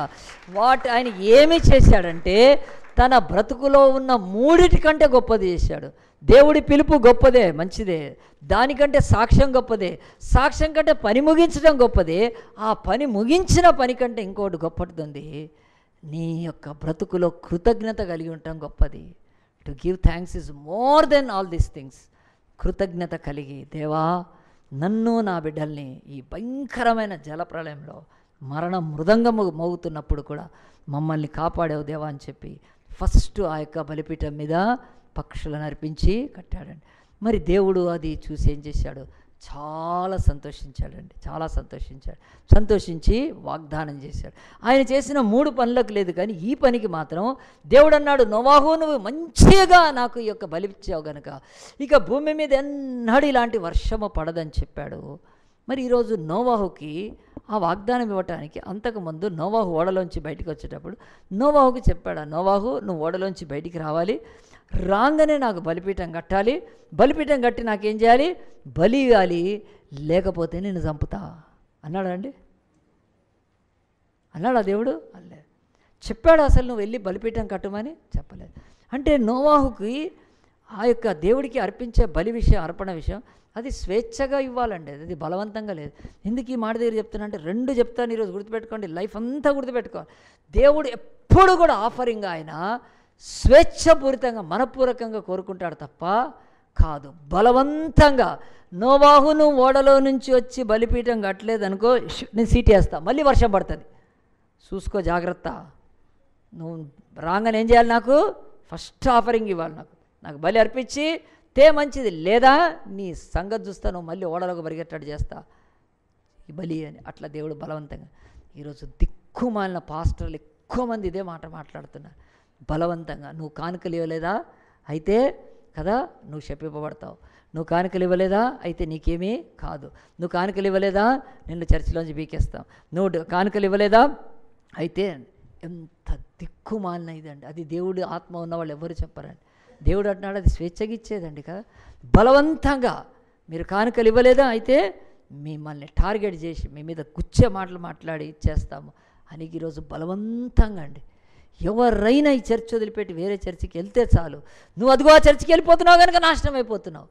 వీళ్ళ పీడ ఏంటో, వాళ్ళు వేరే చర్చికి పోయినప్పుడు ఇంట్లో ఏమన్నా అవుతాయి అనగానే పాస్టర్ అంటాడు, చూసావా నువ్వు చర్చ్ మారంగానే చూడు మీ ఇంట్లో ఎట్లా అవుతుందో అంటారు. పిచ్చోడా ఒరే పాస్టర్, నీ బతుకులో దేవుడు అంటున్నాడు నువ్వు ఎన్నడూ తెలుసుకోకుండా ఆ పని చేస్తున్నాడు. ఎందుకో తెలుసా? నిన్ను బట్టే, నీ చర్చ్ వదిలి బట్టే వాళ్ళకు కావట్లేదు, కానీ నువ్వు ఎట్టే పరిస్థితిలో సేవకుడవైన నువ్వు పాతాళములో మండాల్సింది కనుక నీకు మారు మనసు కలగకున్నట్లు భ్రమలో పెడతాడు దేవుడు. ఫరో కఠినం చేసుకుంటే దేవుడు ఏం చేశాడు? ఆ యొక్క మోషే వెళ్ళి కర్ర కిందేసి పాములైనవి. ఫరో దగ్గర ఉన్న శకునగాండ్రు కింద కర్ర వేస్తే అవి కూడా పాములైనవి. ఇప్పుడు ఫరో అంటాడు ఇదేముంది దేవుడిదేముంది పవర్ అని. మళ్ళీ వాళ్ళు ఏం చేశారు? కర్ర పెట్టి ఇట్లా మోసే కొడితే నీళ్లు రక్తమైనవి. వాళ్ళు అన్నారు సార్ ఇదేం పెద్ద ఇది కాదు అంతా మ్యాజిక్. వాళ్ళు కర్ర పెట్టి కొట్టగానే నీళ్లు రక్తమైనవి. ఎందుకు చేస్తున్నాడు దేవుడు అక్కడ? ఫరో అనే దుర్మార్గుడు దేవుడి శక్తిని తెలుసుకోకుండా అయిపోవాలి. ఎంతోమంది దొంగ పాస్టర్లను దేవుడు సరైన పాస్టర్ కానియాడు తెలుసా. ఎవరైతే వాళ్ళ చర్చిని వదిలిపెట్టి వేరే దగ్గరికి వెళ్తే వాళ్ళ ఇండ్లలో చాలా నాశనం జరుగుతుంటుంది. వాళ్ళు భయపడిపోతారు, అమ్మో మేము చర్చి వదిలిపెట్టేందుకు ఇట్లా అవుతుందేమో. కాదు, మిమ్మల్ని దేవుడు ఎంతో ప్రేమిస్తున్నాడు. వాడు పొరపాటున మారకుండా ఆ పాస్టర్ని దేవుడు కుతికే పట్టుకుంటాడు. వాడు రాకూడదాడు దేవునిలోకి. ఎందుకో తెలుసా? వాడికి వాక్యం తెలిసి మాట్లాడుతున్నాడు, తెలియని గొర్రెలు అని చెప్పి. తర్వాత ఏం చేశారు శకునగాండ్రు? వాళ్ళు ఇట్లా అనగానే మూడోది కప్పలు వచ్చాయి, కప్పలు కూడా వచ్చాయి. మరి అలాగున అలాంటి సేవకులు అలాగున ఉండటానికి దేవుడు వాళ్ళ లైఫ్లో చేస్తాడు. ఇది బైబిల్ నాలెడ్జ్ నేను నేర్చుకున్నా కనుక. నా చర్చ వదిలిపెట్టినంత మాత్రాన దేవుడు శపించేంత దరిద్రుడా అండి దేవుడు? ఆయన కృపా వాత్సల్యత వారు ఎంచలేరు భూమి మీద. తనని మేకులు కొట్టి రక్తం కారుతుంటే వాళ్ళని క్షమించినోడు ఒక చర్చ వదిలిపెడితే శపించేస్తాడా? దిక్కుమాలిన పాస్టర్లు అండి. బలవంతంగా వాళ్ళు కూడా చర్చిలోంచి వెళ్ళిపోయినందుకు కాదు, కానుకలు డబ్బులు కనుక, డబ్బుల మీద బతారు కనుక ఆ డబ్బులు పోతాయని ఏడుపు అంతే తప్ప వాళ్ళకి ఏమి నిజంగా వాళ్ళ గురించి ప్రార్థన చేయరు, ప్రేమించారు, వాళ్ళకి సత్యవాక్యం చెప్పరు. చెప్తున్నాను, అది మొదటిది. బలవంతంగా దేవుడు నోవాహును ఓడలోంచి దిగంగా నేను అర్పణ ఇవ్వకపోతే నీ తాడు దించుతా నేను కదా, చూడు ఫస్ట్ అసలు నీ భార్య వదిలిపెట్టేసి వెళ్ళిపోతుంది డైవర్స్ అన్నాడా? అనలేదండి, పిచ్చి పిచ్చిగా అనలేదు. దేవుడు అన్నాడు అతను ఇష్టపూర్వకంగా ఇస్తే చాలు. ఇది ఒకటి, మొదటిది బలవంతంగా ఇచ్చే కానుక. రెండో కానుక భ్రమ కానుక అంటారండి. భ్రమ కానుక ఇక్కడ ఎదురుగా ఆ యొక్క మరి ఉంది ఏంటి, ఆ యొక్క భాగ్యనగర్ ఫంక్షన్ హాల్ అని ఉంది, దాంట్లోకి వస్తారండి. భ్రమ, నువ్వు విత్తితే కోస్తావు ఇవి. వాళ్ళు లాటరీలు ఆడిపిస్తున్నారండి చర్చిలతోటి. దే ఆర్ లాటరీ టికెట్ కొను నీకు 1,00,000 వస్తుంది, ఈ టికెట్ కొను నీకు 5,00,000 వస్తుంది. అది లాటరీ సిద్ధాంతం, అది బైబిల్ సిద్ధాంతం కాదు. ఆఫీసులోకి వెళ్తే మనకు లాటరీ టికెట్లు కాదు, పని చేయి నీకు జీతం ఇస్తా అంటారు. ప్రతి పనివాడికి జీతం ఉంది దేవుడు అంటున్నాడు. వాళ్ళు భ్రమ కానుకనిపిస్తారు మీకు. ఏంటంటే మీరు విత్తండి కోస్తారు. అదే బోధ వాళ్ళ బతుకులో. డబ్బు దేవుడు అంటున్నాడు. నోవాహు ఓడగట్టాడు, ఈజ్ వెరీ హ్యాపీ. ఆయన పశువులను కాపాడాడు, వెరీ హ్యాపీ. నోవాహు కాపాడబడ్డాడు, వెరీ హ్యాపీ. తనకు పెట్టిందంతా కూడా, తనకు కలిగిందంతా వదులుకున్నాడు, వెరీ హ్యాపీ. నేను మళ్ళీ ఇస్తానంతా, అంతే తప్ప భ్రమ కానుక లేదండి కదా. భ్రమ కానుక, బలవంత కానుక లేవు బైబిల్లో చెప్తున్నాను. దిక్కుమాలిన ప్రాస్పారిటీ చర్చిలో నువ్వు డబ్బులు ఇత్తుకొస్తావని మనుషులు మోసం చేస్తూ ఇచ్చి ఎంతోమంది ఏం పొందుకోలేదండి. ఎందుకో తెలుసా? మాయాది కనుక. దేవుడు అలాంటి మాయలు చేయడు. సిలువ మ్యాజిక్ కాదండి, సిలువ రక్తం కారేంత ప్రేమ, అది సత్యం, అది మ్యాజిక్ కాదు. సో సిలువను తీసేసి వీళ్ళు పాస్టర్లు దొంగలు మ్యాజిక్ షో చేస్తున్నారు. ఆ సిలువను చూస్తే తెలియాలి, యేసుప్రభు సమస్తం ధారపోసాడు. ఇంకేందండి, నువ్వు ఇస్తే ఇచ్చేది అది వేరే లెక్క, అది కదా దేవుడు సేవకి. నువ్వు అది దేవుడు ఎట్లనే దీవిస్తాడు తప్ప భ్రమ కానుక బైబిల్ చెప్తుంది, బలవంత కానుక లేదు. నోవాహు రావాలి అనుకున్నాడు, దేవుడు నన్ను కాపాడాడు కదా. ఇన్ని లక్షల మంది చచ్చిపోతే నేను బతికి ఉండడం ఏంటి? నాలో ఏం గొప్పతనం ఉంది? నన్ను నా పిల్లల్ని కాపాడాడు. ఇప్పుడు భూమి మొత్తం అంతా ఆయనదేనండి. దేవుడికి నేను ఈ చిన్న పశువుల్ని ఇవ్వలేను, ఆ పక్షులని తీసుకొచ్చి ఏం చేశాడు తెలుసా అండి? ఆ పక్షుల్ని వధించి దేవుడికి పైన అంటే దేవుడు ఆగ్రహించాడు. బాయి బిడ్డకి ఎంత భక్తి. ఓడలో ఉన్నప్పుడు కుమిలిపోయాడు, ఓడలో ఉన్నప్పుడు భయపడ్డాడు, ఓడలో ఉన్నప్పుడు చెదిరిపోయాడు, మేము ఇంకా బతుకుతామో లేదో అని. ఎందుకంటే ప్రతి సేవకుడికి, ప్రతి విశ్వాసికి కూడా అనిపిస్తుంది, ఏమో యేసుప్రభు నమ్మినా మా ఇంట్లో ఏం కావట్లేదు, పట్టుకొస్తామో లేదో. ఈ ఓడ పట్టుమని ఎక్కడన్నా మధ్యలో బద్దలైందంటే ఆ నీళ్ళలో అందరూ మునిగిపోతారు. ఎన్నో భయాలు నోవాహుకు కూడా, కానీ ఆ భయాలన్నింటినీ దాటించాడు దేవుడు. ఈరోజు నేను మళ్ళీ సేఫ్గా ఉన్నానని చెప్పి దేవుడికి ప్రేమపూర్వకంగా కృతజ్ఞత చెల్లించాడండి. అందు గురించే బైబిల్ అంటుంది, ఆ మొదటి మూడిటి కంటే ఇది ఇంకా గొప్పదండి, కృతజ్ఞత కలిగి ఉంటాం. నేను ఒక చిన్న సంగతి చెప్తాను. నేను ఒకరోజు ఇట్లే చర్చిలో వాక్యం చెప్పి ఫస్ట్ సెకండ్ సర్వీస్ మధ్యలో నేను బ్రేక్ఫాస్ట్ చేసేవాడిని. బ్రేక్ఫాస్ట్ ఎందుకు చేస్తాను, అంతకుముందు చేసేవాడిని కదా. అంతకుముందు ఓవర్ యాక్షన్ చేసి అస్సలు ఏమి తినకుండా చెప్పేవాడిని. దాని కింద పడిపోయేవాడిని వాక్యం. దేవుడు అన్నాడు, నువ్వు ఇంత ఓవర్ యాక్షన్ చేయనక్కర్లేదు, తిను అన్నాడు దేవుడు. సరే దేవా తింటాను. ఎందుకంటే నాకు అప్పుడు సేవకులు చెప్పారు, అంటే ఆహారం తినకుండా చెప్పినప్పుడు చాలా అనంటేషన్ ఉంటుందండి. నేను ఇప్పటికీ చెప్తున్నాను, అది నిజం, అది ఏమి ఇది కాదు. కానీ నేను అసలే మరి బక్క ప్రాణిని కనుక ఉండలేకపోయి మధ్యలో టిఫిన్ చేస్తూ ఉంటుంటే సడన్గా ఒక అబ్బాయి వచ్చి నా పక్కన నిలబడ్డాడు. ఏంటంటే టిఫిన్ కొరకు నిలబడ్డాడా? కాదులేండి, కానీ అన్న ప్రైజ్లాడు అన్నాడు. అంటే టిఫిన్ చేసావా అని అడగాల? లేదండి కాదు అలా అన్నాడు. ఏంటి ఒక మాట చెప్పు అని చెప్పానండి. చెప్పంటే నేను సాక్ష్యం చెప్తాను. ఇంత సడన్గా సాక్ష్యాలు ఏంటి, టిఫిన్ చేస్తున్నప్పుడు సాక్ష్యాలు ఏంటి కదా? లేదు అంటే లేదు అన్న అని చెప్పి నాకు కొంచెం టైం ఏంటంటే, సరే అమ్మ మంచిది చెప్పు ఏంటంటే, నేను గుర్తుపట్టాను అబ్బాయి. నాకు కొంతసేపు బ్రైట్ వెరీ గుడ్ అని చెప్తే వెరీ గుడ్ అన్నాను. తినేసి చెప్పాను, మైక్ ఇచ్చాను, మైక్ తీసుకొని చెప్పాడు, నేను ఈ చర్చికి కొంతకాలం వచ్చాను, ఇక్కడే హాస్టల్లో ఉన్నాను, ఇక్కడే నేను ఇక కోచింగ్ తీసుకున్నాను, ఈ అన్న నా కొరకు ప్రార్థన చేశాడు. అంతేకాదు ఈ చర్చి వాళ్ళు చాలా ప్రార్థన చేశారు. మంచిది. నాకేమొచ్చిందంటే నేను ఇప్పుడు ఎస్ఐని అయ్యాను. చెప్పండి కొడదామా అండి? బైబిల్ చెప్తుంది ఎస్ఐని అయ్యాను. మరి ఎస్ఐ అయ్యి నేను ఇప్పుడే కాలేదు, 1 year అవుతుంది. కానీ ట్రైనింగ్కి వెళ్ళిపోయాను, ట్రైన్లో ఆ తర్వాత నాకున్న గ్యాప్లో నన్ను ఒక పోలీస్ స్టేషన్లో అపాయింట్ చేశారు. నాకు కుదరలేదు. నా మనస్సు కొట్టుకుంటా ఉంది, అరే నేను అజయన్నను వదిలిపెట్టి వచ్చాను ఈ చర్చ్ కనుక. అతన్ని దేవుడు అలాంటి మంచి మనసు ఉంది కనుక హైదరాబాద్కి వచ్చాడు. ఎందుకు వచ్చాడంటే గ్రేహాండ్స్ ట్రైనింగ్ ఉంది, ఒక్కరోజు సండే గ్యాప్ ఉందండి, అంతే పెట్టుకొని వచ్చి చర్చిలోకి వచ్చి ఏం చేశాడంటే, నాకు దేవుడు ఈ సంఘం ద్వారా ప్రార్థన ద్వారా మేలు చేశాడు. చిన్న సాక్ష్యం చెప్పాడు. ఎంత సంతోషపడ్డాను. ప్రభా, ఎంతోమంది సంఘాల్లో మేలుపోయి వెళ్ళిపోయిన వాళ్ళు ఉన్నారండి, కానీ వెనక్కి తిరగలేదండి. ఆ 10 మంది కుష్ఠవ్యాధులలో ఒక్కడు తిరిగినట్టు అది ఆ లెక్క ఇప్పటికీ ఉంది, ఒక్కలే వస్తూ ఉన్నారు. అలాగూ నా వచ్చినాడు నేను చాలా సంతోషపడ్డాను. దేవా ఎంత బాగా గుర్తుపెట్టుకొని వచ్చాడు. అయిపోయిందండి, ఆరాధన అయిపోయింది, 2వ ఆరాధన వెళ్ళిపోయాము. ఇంటికి వెళ్ళిపోయిన తర్వాత నా జేబులో 2 కర్చీఫ్లు ఉంటాయి. ఎందుకంటే ఇటు ఒకసారి తుడుచుకోవడానికి 2 కర్చీఫ్లు పెట్టుకొచ్చాను. అన్ని కర్చీఫ్లే అనుకుంటున్నాను, ఆ రోజు ఒకటే తెచ్చాను. అయితే అది 2 ఉండేనండి. ఆ పిల్లోడు నేను టిఫిన్ చేస్తున్నప్పుడు ఏం చేశాడంటే, నేను వెళ్తున్నాను లోపలికి వెళ్ళాలి, అప్పటికే టైం అయిపోతుంది అని చెప్పి నా చేతిలో ఇట్లా ఏమో పెట్టాడండి. తీసుకున్నాను, అది నాకు తెలుస్తుంది ఆఫరింగ్. తీసుకొని ఇట్లా పెట్టానండి, జోబులో పెట్టుకున్నా. ఇంటి దాకా పోయే వరకు తెలియదు. ఇంట్లో ఇంకా పోయి డ్రెస్ చేంజ్ చేసుకుని అప్పుడు అది తీస్తే 25,000 అండి. 25,000 రూపాయలు ఒక్కటి ఇట్లా కవర్ కూడా పెట్టలేదు, ఇచ్చిపోయాడు. ఎందుకు నానంటే నా శాలరీ అన్న తీసుకో అని చెప్పి ఇచ్చేసాడు.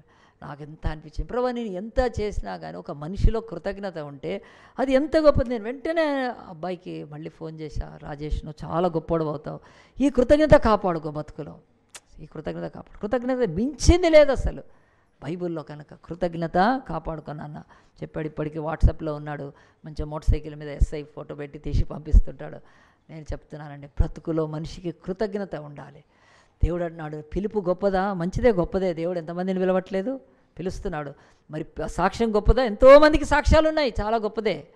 మరి అన్నాడు పని గొప్పది, ఎంతోమంది పని, కానీ అస్సలు సిసలైంది మనుషుల్లో కనపడట్లేదు, కృతజ్ఞత లేదు. చాలాసార్లు అనిపించుకుంటాడు, ఈ కుక్కకు కృతజ్ఞత లేదు మేమని అనిపించుకోదా కాకుండా క్రైస్తవులు ఈ భూమి మీద కృతజ్ఞత. యేసు ప్రభు, నేను ఇక వాక్యాలు తీస్తే టైం అవుతుంది కానీ చెప్తాను వినండి. యేసు ప్రభు గెత్సెమనే తోటలో వెళ్ళకముందు తన బ్రతుకులో సేవలోకి వచ్చినప్పుడు, ప్రభువా నేను ఈ లోక యజ్ఞం చేయటానికి నాకు ఒక శరీరాన్ని ఇచ్చావని చేశాడండి. శరీరాన్ని, మనకు శరీరం ఇచ్చినందుకు మనం ఎవరైనా చేయము, ఎందుకంటే మనకు ఆటోమేటిక్గా ఉంటుంది కనుక. కానీ ఆత్మ అయిన క్రీస్తుకి శరీరం కావాలి, భూమి మీదకి రావాలంటే మరియమ్మ కడుపులోకి వెళ్ళాలి, రక్త మాంసాలతో పుడితే తప్ప ఆయన యజ్ఞం చేసుకోలేడు యేసుప్రభు. కనుక హెబ్రీ పత్రిక 10వ అధ్యాయంలో అంటాడు, దేవా నేను హోమము చేయుటకు నాకు ఒక శరీరం అమర్చితివే, నీ కొరకు నేను సకల సంపూర్ణ నైవేద్యంగా అర్పించు, నాకు శరీరం ఇచ్చినందుకు వందనాలు దేవా అని చెప్పి ఆ సిలువలో శరీరం ఇచ్చినందుకు యేసు వందనాలు చెల్లించాడు. అది బైబిల్లో ఒక టీచింగ్, మీరు నేర్చుకుంటే నేర్పిస్తాను. కానీ యేసు ప్రభువు ఆయన ఈ లోకంలో అద్భుతాలు సూచక్రియలు వీటన్నిటి కొరకు కాదు, యజ్ఞం కొరకు నాకు శరీరాన్ని ఇచ్చావు. ఈ లోకంలోని పాపులంతా క్రియల పాపులను మేమొచ్చడానికి నాకు చేతులు ఇచ్చావు, ఆ చేతుల్ని ఇప్పుడు రక్తంలో ఇస్తాను నేనని చెప్పి తనకు శరీరం అనే చేతులు ఇచ్చినందుకు రక్తం చెందించగలిగిన అవకాశం దేవుడికి కృతజ్ఞతలు చెల్లించాలి. అంటే ఈవెన్ డీపెస్ట్ సారో అది కదండి. ఆ హింసకు కూడా యేసు కృతజ్ఞతలు చెల్లించి ఈరోజు ప్రపంచాన్ని ఆయన జయిస్తున్నాడండి. దాంట్లో ఒక మూలము కృతజ్ఞత. ఉందా మనకు కృతజ్ఞత? 9-10 సంవత్సరాలు ఈ యొక్క ఆదివారంతో ఈ చర్చిలో దేవుడు ఎన్నో మేలు చేశాడండి. వచ్చే ఆదివారం మనకి ఆ యొక్క కృతజ్ఞత ఆరాధన ఉంది. కృతజ్ఞత పండగ లేదు, కృతజ్ఞత ఆరాధన ఉంది. కనుక వచ్చే ఆదివారము కృతజ్ఞతతో నిండిన మనసుతో మీరు రండి, దేవుడు అప్పుడు మిమ్మల్ని దీవించి ఆశీర్వదిస్తాడు. తలలు వంచుదాం, ఒక్కొక్క 2 మాటలతో మనం ప్రార్థన చేసుకుందాం. దేవా, ఈ లోకంలో ఏది గొప్ప? ఇల్లు కట్టడం గొప్ప, తోటలు వేయడం గొప్ప, పొలాలు వేయడం గొప్ప, పంటలు వేయడం గొప్ప, ఆ తర్వాత పెళ్ళిళ్ళు చేసుకోవడం గొప్ప, అమ్మడం గొప్ప, కొనడం గొప్ప, ఇది లోకంలో ఉంది. కానీ క్రైస్తవ బిడ్డ బ్రతుకులో ఏది గొప్ప అంటే ఆయన చెప్తున్నాడు, బిడ్డ దేవుడి పిలుపు గొప్పది. బ్రతుకులో ఆయన పిలుస్తుంటే విను. ఈరోజు ఈ లోకంలో ఏది గొప్పది? సాక్ష్యం గొప్పది. నువ్వు ఎంత మంచివాడవో నీ ఇంటిలో, నీ సమాజంలో, నీ ఆఫీస్లో, నీ స్కూల్లో, నీ కాలేజీలో, ఎక్కడో ఒక దగ్గర you should get a good witness for the God. ఉందా ఈరోజు నీకు మంచి సాక్ష్యం? అది గొప్ప. వెండి బంగారాల కంటే కదా మంచి పేరు కోరదగినవి అంటాడు సామెతల్లో. మరి ఈరోజు నీకు సాక్ష్యము గొప్ప అని అనిపిస్తుందా? మూడవది, నువ్వు చేస్తున్న పని ముగించే దశలో ఉందా? మంచిదే. కొన్ని ముగించేసావా? మంచిదే. కానీ ఎన్నడూ కూడా ముగించటానికి మాత్రం కూడా ఆస్కారం లేకుండా బ్రతుకు నీ విశ్వాసాన్ని, రక్షణ జీవితాన్ని, నీతి జీవితాన్ని ఎక్కడదక్కడ పెట్టేశావా? కనీసం బైబిల్ బాప్తిసం తీసుకొని 1 సంవత్సరాలు అవుతున్న ఒక్కసారి దాన్ని కంప్లీట్ చేయకపోతే పెద్ద పెద్ద మెగా సీరియల్ చూసి పారేశారండి. టీవీలో ధారావాహికలు సంవత్సరాలు చూసి కంప్లీట్ చేశారు, మళ్ళీ కొత్త సీరియళ్లకు తిరుగుతున్నారు. కానీ బైబిల్ అంటాడు, మీ బ్రతుకులో ఆత్మీయ జీవితంలో ఏదైనా ప్రారంభించి ముగించగలిగారా? కనీసం ప్రార్థన నేర్చుకున్నారా? ఈ చర్చ నేర్పిస్తుంది కదా విశ్వాసంలో ఎట్లా కట్టుకోవాలో. ప్రత్యక్ష గుడారం అంటే నీతి ఏంటి, భక్తి ఏంటి, రాజులేంటి, చరిత్ర ఏంటి, ప్రవక్తలేంటి, సృష్టి ఏంటి, తీర్పులేంటి, అన్నీ నేర్పిస్తుంది ఈ చర్చ్. మెల్లగా నేర్చుకుంటే నేర్చుకోవచ్చు. కానీ దేవుడు అంటున్నాడు, నీ బ్రతుకులో ప్రారంభించిన పని సగంలో ఆపేస్తే అది కూడా గొప్ప ఏం కాదు, అది అవమానము. చివరిది గొప్పలకే గొప్ప. నీ బ్రతుకులో, నా బ్రతుకులో కృతజ్ఞత కలిగి ఉంటాం. చిన్న మేలు చేసిన వాళ్ళకు కూడా నువ్వు కృతజ్ఞత చెల్లించు. వాళ్ళు వీళ్ళు క్రిస్టియన్స్ అండి, ఎంత థ్యాంక్ఫుల్గా ఉంటారు తెలుసా? చిన్న మేలు చేసినా మర్చిపోరు, వచ్చి రిటర్న్ వచ్చి మంచిగా గ్రేట్ మాట్లాడతారు, మంచిగా ఆ యొక్క బిహేవియర్ ఉంటుంది. అంతేకాని ఆ యొక్క ఏ ఎండకు ఆ గొడుగు పట్టే రకంగా చేసిన మేళ్ళు మరిచిపోయి కృతజ్ఞత హీనులుగా ఒకవేళ క్రైస్తవులు జీవిస్తే దేవుడు అంటాడు అది సరైన జీవితం కాదండి. క్రీస్తే మన సమాధాన కృతజ్ఞత బలి కనుక ఆయన తన శరీరాన్ని దేవుడు ఇచ్చినందుకు, తండ్రి ఇచ్చినందుకు, బలు ఈ శిలువ యాగం చేయడానికి ఇచ్చినందుకు కూడా వందనాలు చేయాలి. ద డీపెస్ట్ సారోస్, హింస, ఆ యొక్క దానికి దేవుడు కృతజ్ఞత చెల్లించాడు. మరి ఈరోజు నువ్వు మంచి వాటి కొరకైనా కృతజ్ఞత చెల్లిస్తున్నావా? దేవుడు గత 9-10 సంవత్సరాలు ఈ రోజుతోటి ఇక్కడ చర్చ్ స్టార్ట్ చేసి 2007 ఫిబ్రవరిలో స్టార్ట్ చేశాం ఈ చర్చ్. కరెక్ట్గా ఈ వారంతో మళ్ళీ ఫిబ్రవరి వస్తుంది.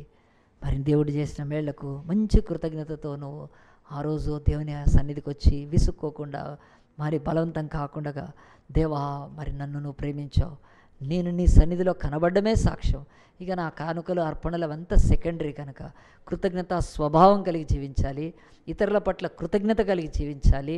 ఆ తర్వాత కృతజ్ఞత అర్పణ ఏదని ఇవ్వాలనుకున్నప్పుడు అది బలవంతం కాదు, లేకపోతే ఏదో కాదు, భ్రమలతో ఇచ్చేది కాదు, కానీ స్వేచ్ఛాపూరితంగా ఇస్తే పర్వాలేదు. దేవుడు అలాంటి మంచి స్థితిలోకి నడిపిస్తున్నాడు. యేసయ్య నేను కృతజ్ఞుడినై జీవిస్తాననుకున్న వాళ్ళు మీరు చేయి చూపిస్తే నేను తప్పకుండా మీ కొరకు ప్రార్థన చేస్తాను. యేసయ్య నా బ్రతుకులో కృతజ్ఞత అతి గొప్పదని ఈరోజు నీ సేవకుడి ద్వారా ఒక నిబంధన మందస్సం కనిపించావు నాయన. ఒక నాయన దానికి ప్రభా ఆ యొక్క మరి ప్రభా కవనెంట్ బో వచ్చింది ప్రభా. అయ్యా పిలుపుకు ఆ యొక్క నిబంధన ధనస్సు రాలేదు, దాన్ని రెయిన్బో అంటాం కనుక మన తెలుగు వాళ్ళు దానికి ఇంద్రధనస్సు అని పెట్టి, ఇంద్రుడు లేడు నా గింద్రుడు లేడు, ఇంద్రధనస్సు అని బైబిల్ ఒప్పుకోదు.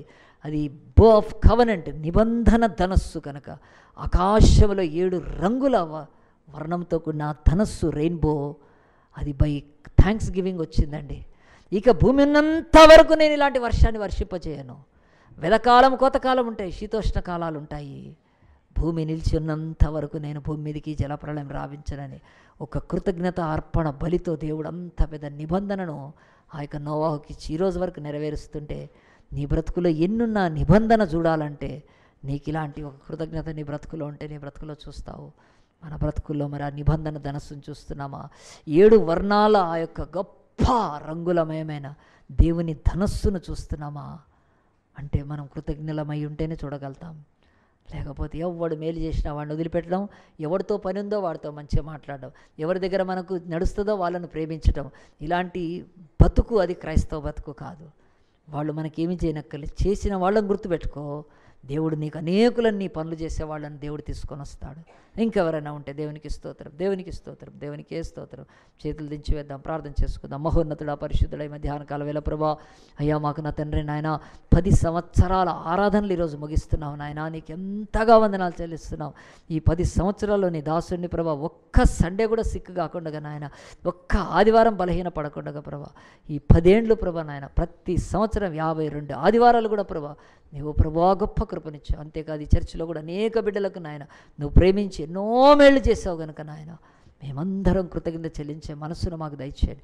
కృతజ్ఞలమై బ్రతకడానికి సహాయం చేయండి అయ్యా. 1 తెస్సలోనికైలు 5:16 ప్రకారం నాయన ప్రతి విషయమునందు కృతజ్ఞతాస్తులు చెల్లించుడు, ఇలాగున చేయట ప్రభువైన యేసుక్రీస్తులో మీ విషయమై దేవుని చిత్తం అంటున్నావు కనుక నాయన 1 తెస్సలోనికైలు 5:16 ప్రకారం నాయన మేము కృతజ్ఞత చెల్లించాలి. అంతేకాదు నాయన అయా ఎఫ్ఎస్సి 5:20 ప్రకారం కూడా నాయన మీరు ప్రతి సమయంలోనూ ప్రతి విధమైన కృతజ్ఞతాస్తులు చెల్లించమని చెప్తున్నాం. అంతేకాదు దావీదు అంటున్నాడు, నా ప్రాణమా యెహోవాను స్తుతించుము, ఆయన చేసిన ఉపకారంలో దేనిని మరొకమంటున్నాడు నాయన. ఒక గొర్రెలు కాసుకునేవాడు ప్రభా నాయన. అయ్యా నా తండ్రి నాయన రాళ్ల మీద కూర్చునేవాడు, రతనాల సింహాసనం మీద కూర్చున్నందుకు అన్ని కీర్తనలు రాశాడు. చేతిలో గొర్రెల్ని తోలే కర్ర ఉన్నప్పుడు నాయన అతడు నాయన దేశానికి మకుటాన్ని పట్టుకున్నప్పుడు అన్ని కీర్తనలు కృతజ్ఞతలు చెల్లించాడు. మరి మా బ్రతుకులో కృతజ్ఞత లేకపోతే నాయన మా బ్రతుకులో నిబంధన ఉండదు కనుక ఈరోజు విన్నాం, నేర్చుకున్నాం కనుక పాటించడానికి సహాయం చేయండి. ఎవరైతే చేతులు ఎత్తారో ఈ వాక్యం వారి హృదయాల్లో ఫలింపచేసి కృతజ్ఞత కలవారై ముందుకు సాగుతూ అనేక గొప్ప సంగతులు వారి బ్రతుకులో పొందుటకు నాయన ఆనాడు నోవాహు ఆయన కుటుంబానికి అంతటికి భూమిని సొత్తుగా స్వాస్థ్యంగా ఇచ్చావు. అలాగనే విస్తారమైన సొత్తు సాంపద్యాలు ఇస్తూ బిడ్డలు దీవించి మహిమ తెచ్చుకోమని అయా విధమైన వాక్యం ప్రతి హృదయంలో ఫలింపచేయమని ఈ కొద్ది మనవులను ప్రార్థనలను మా ప్రభు రక్షకుడైన యేసుక్రీస్తు పరిశుద్ధ నామాన్ని బట్టి అడిగి వేడుకుంటున్నాము తండ్రి, ఆమేన్.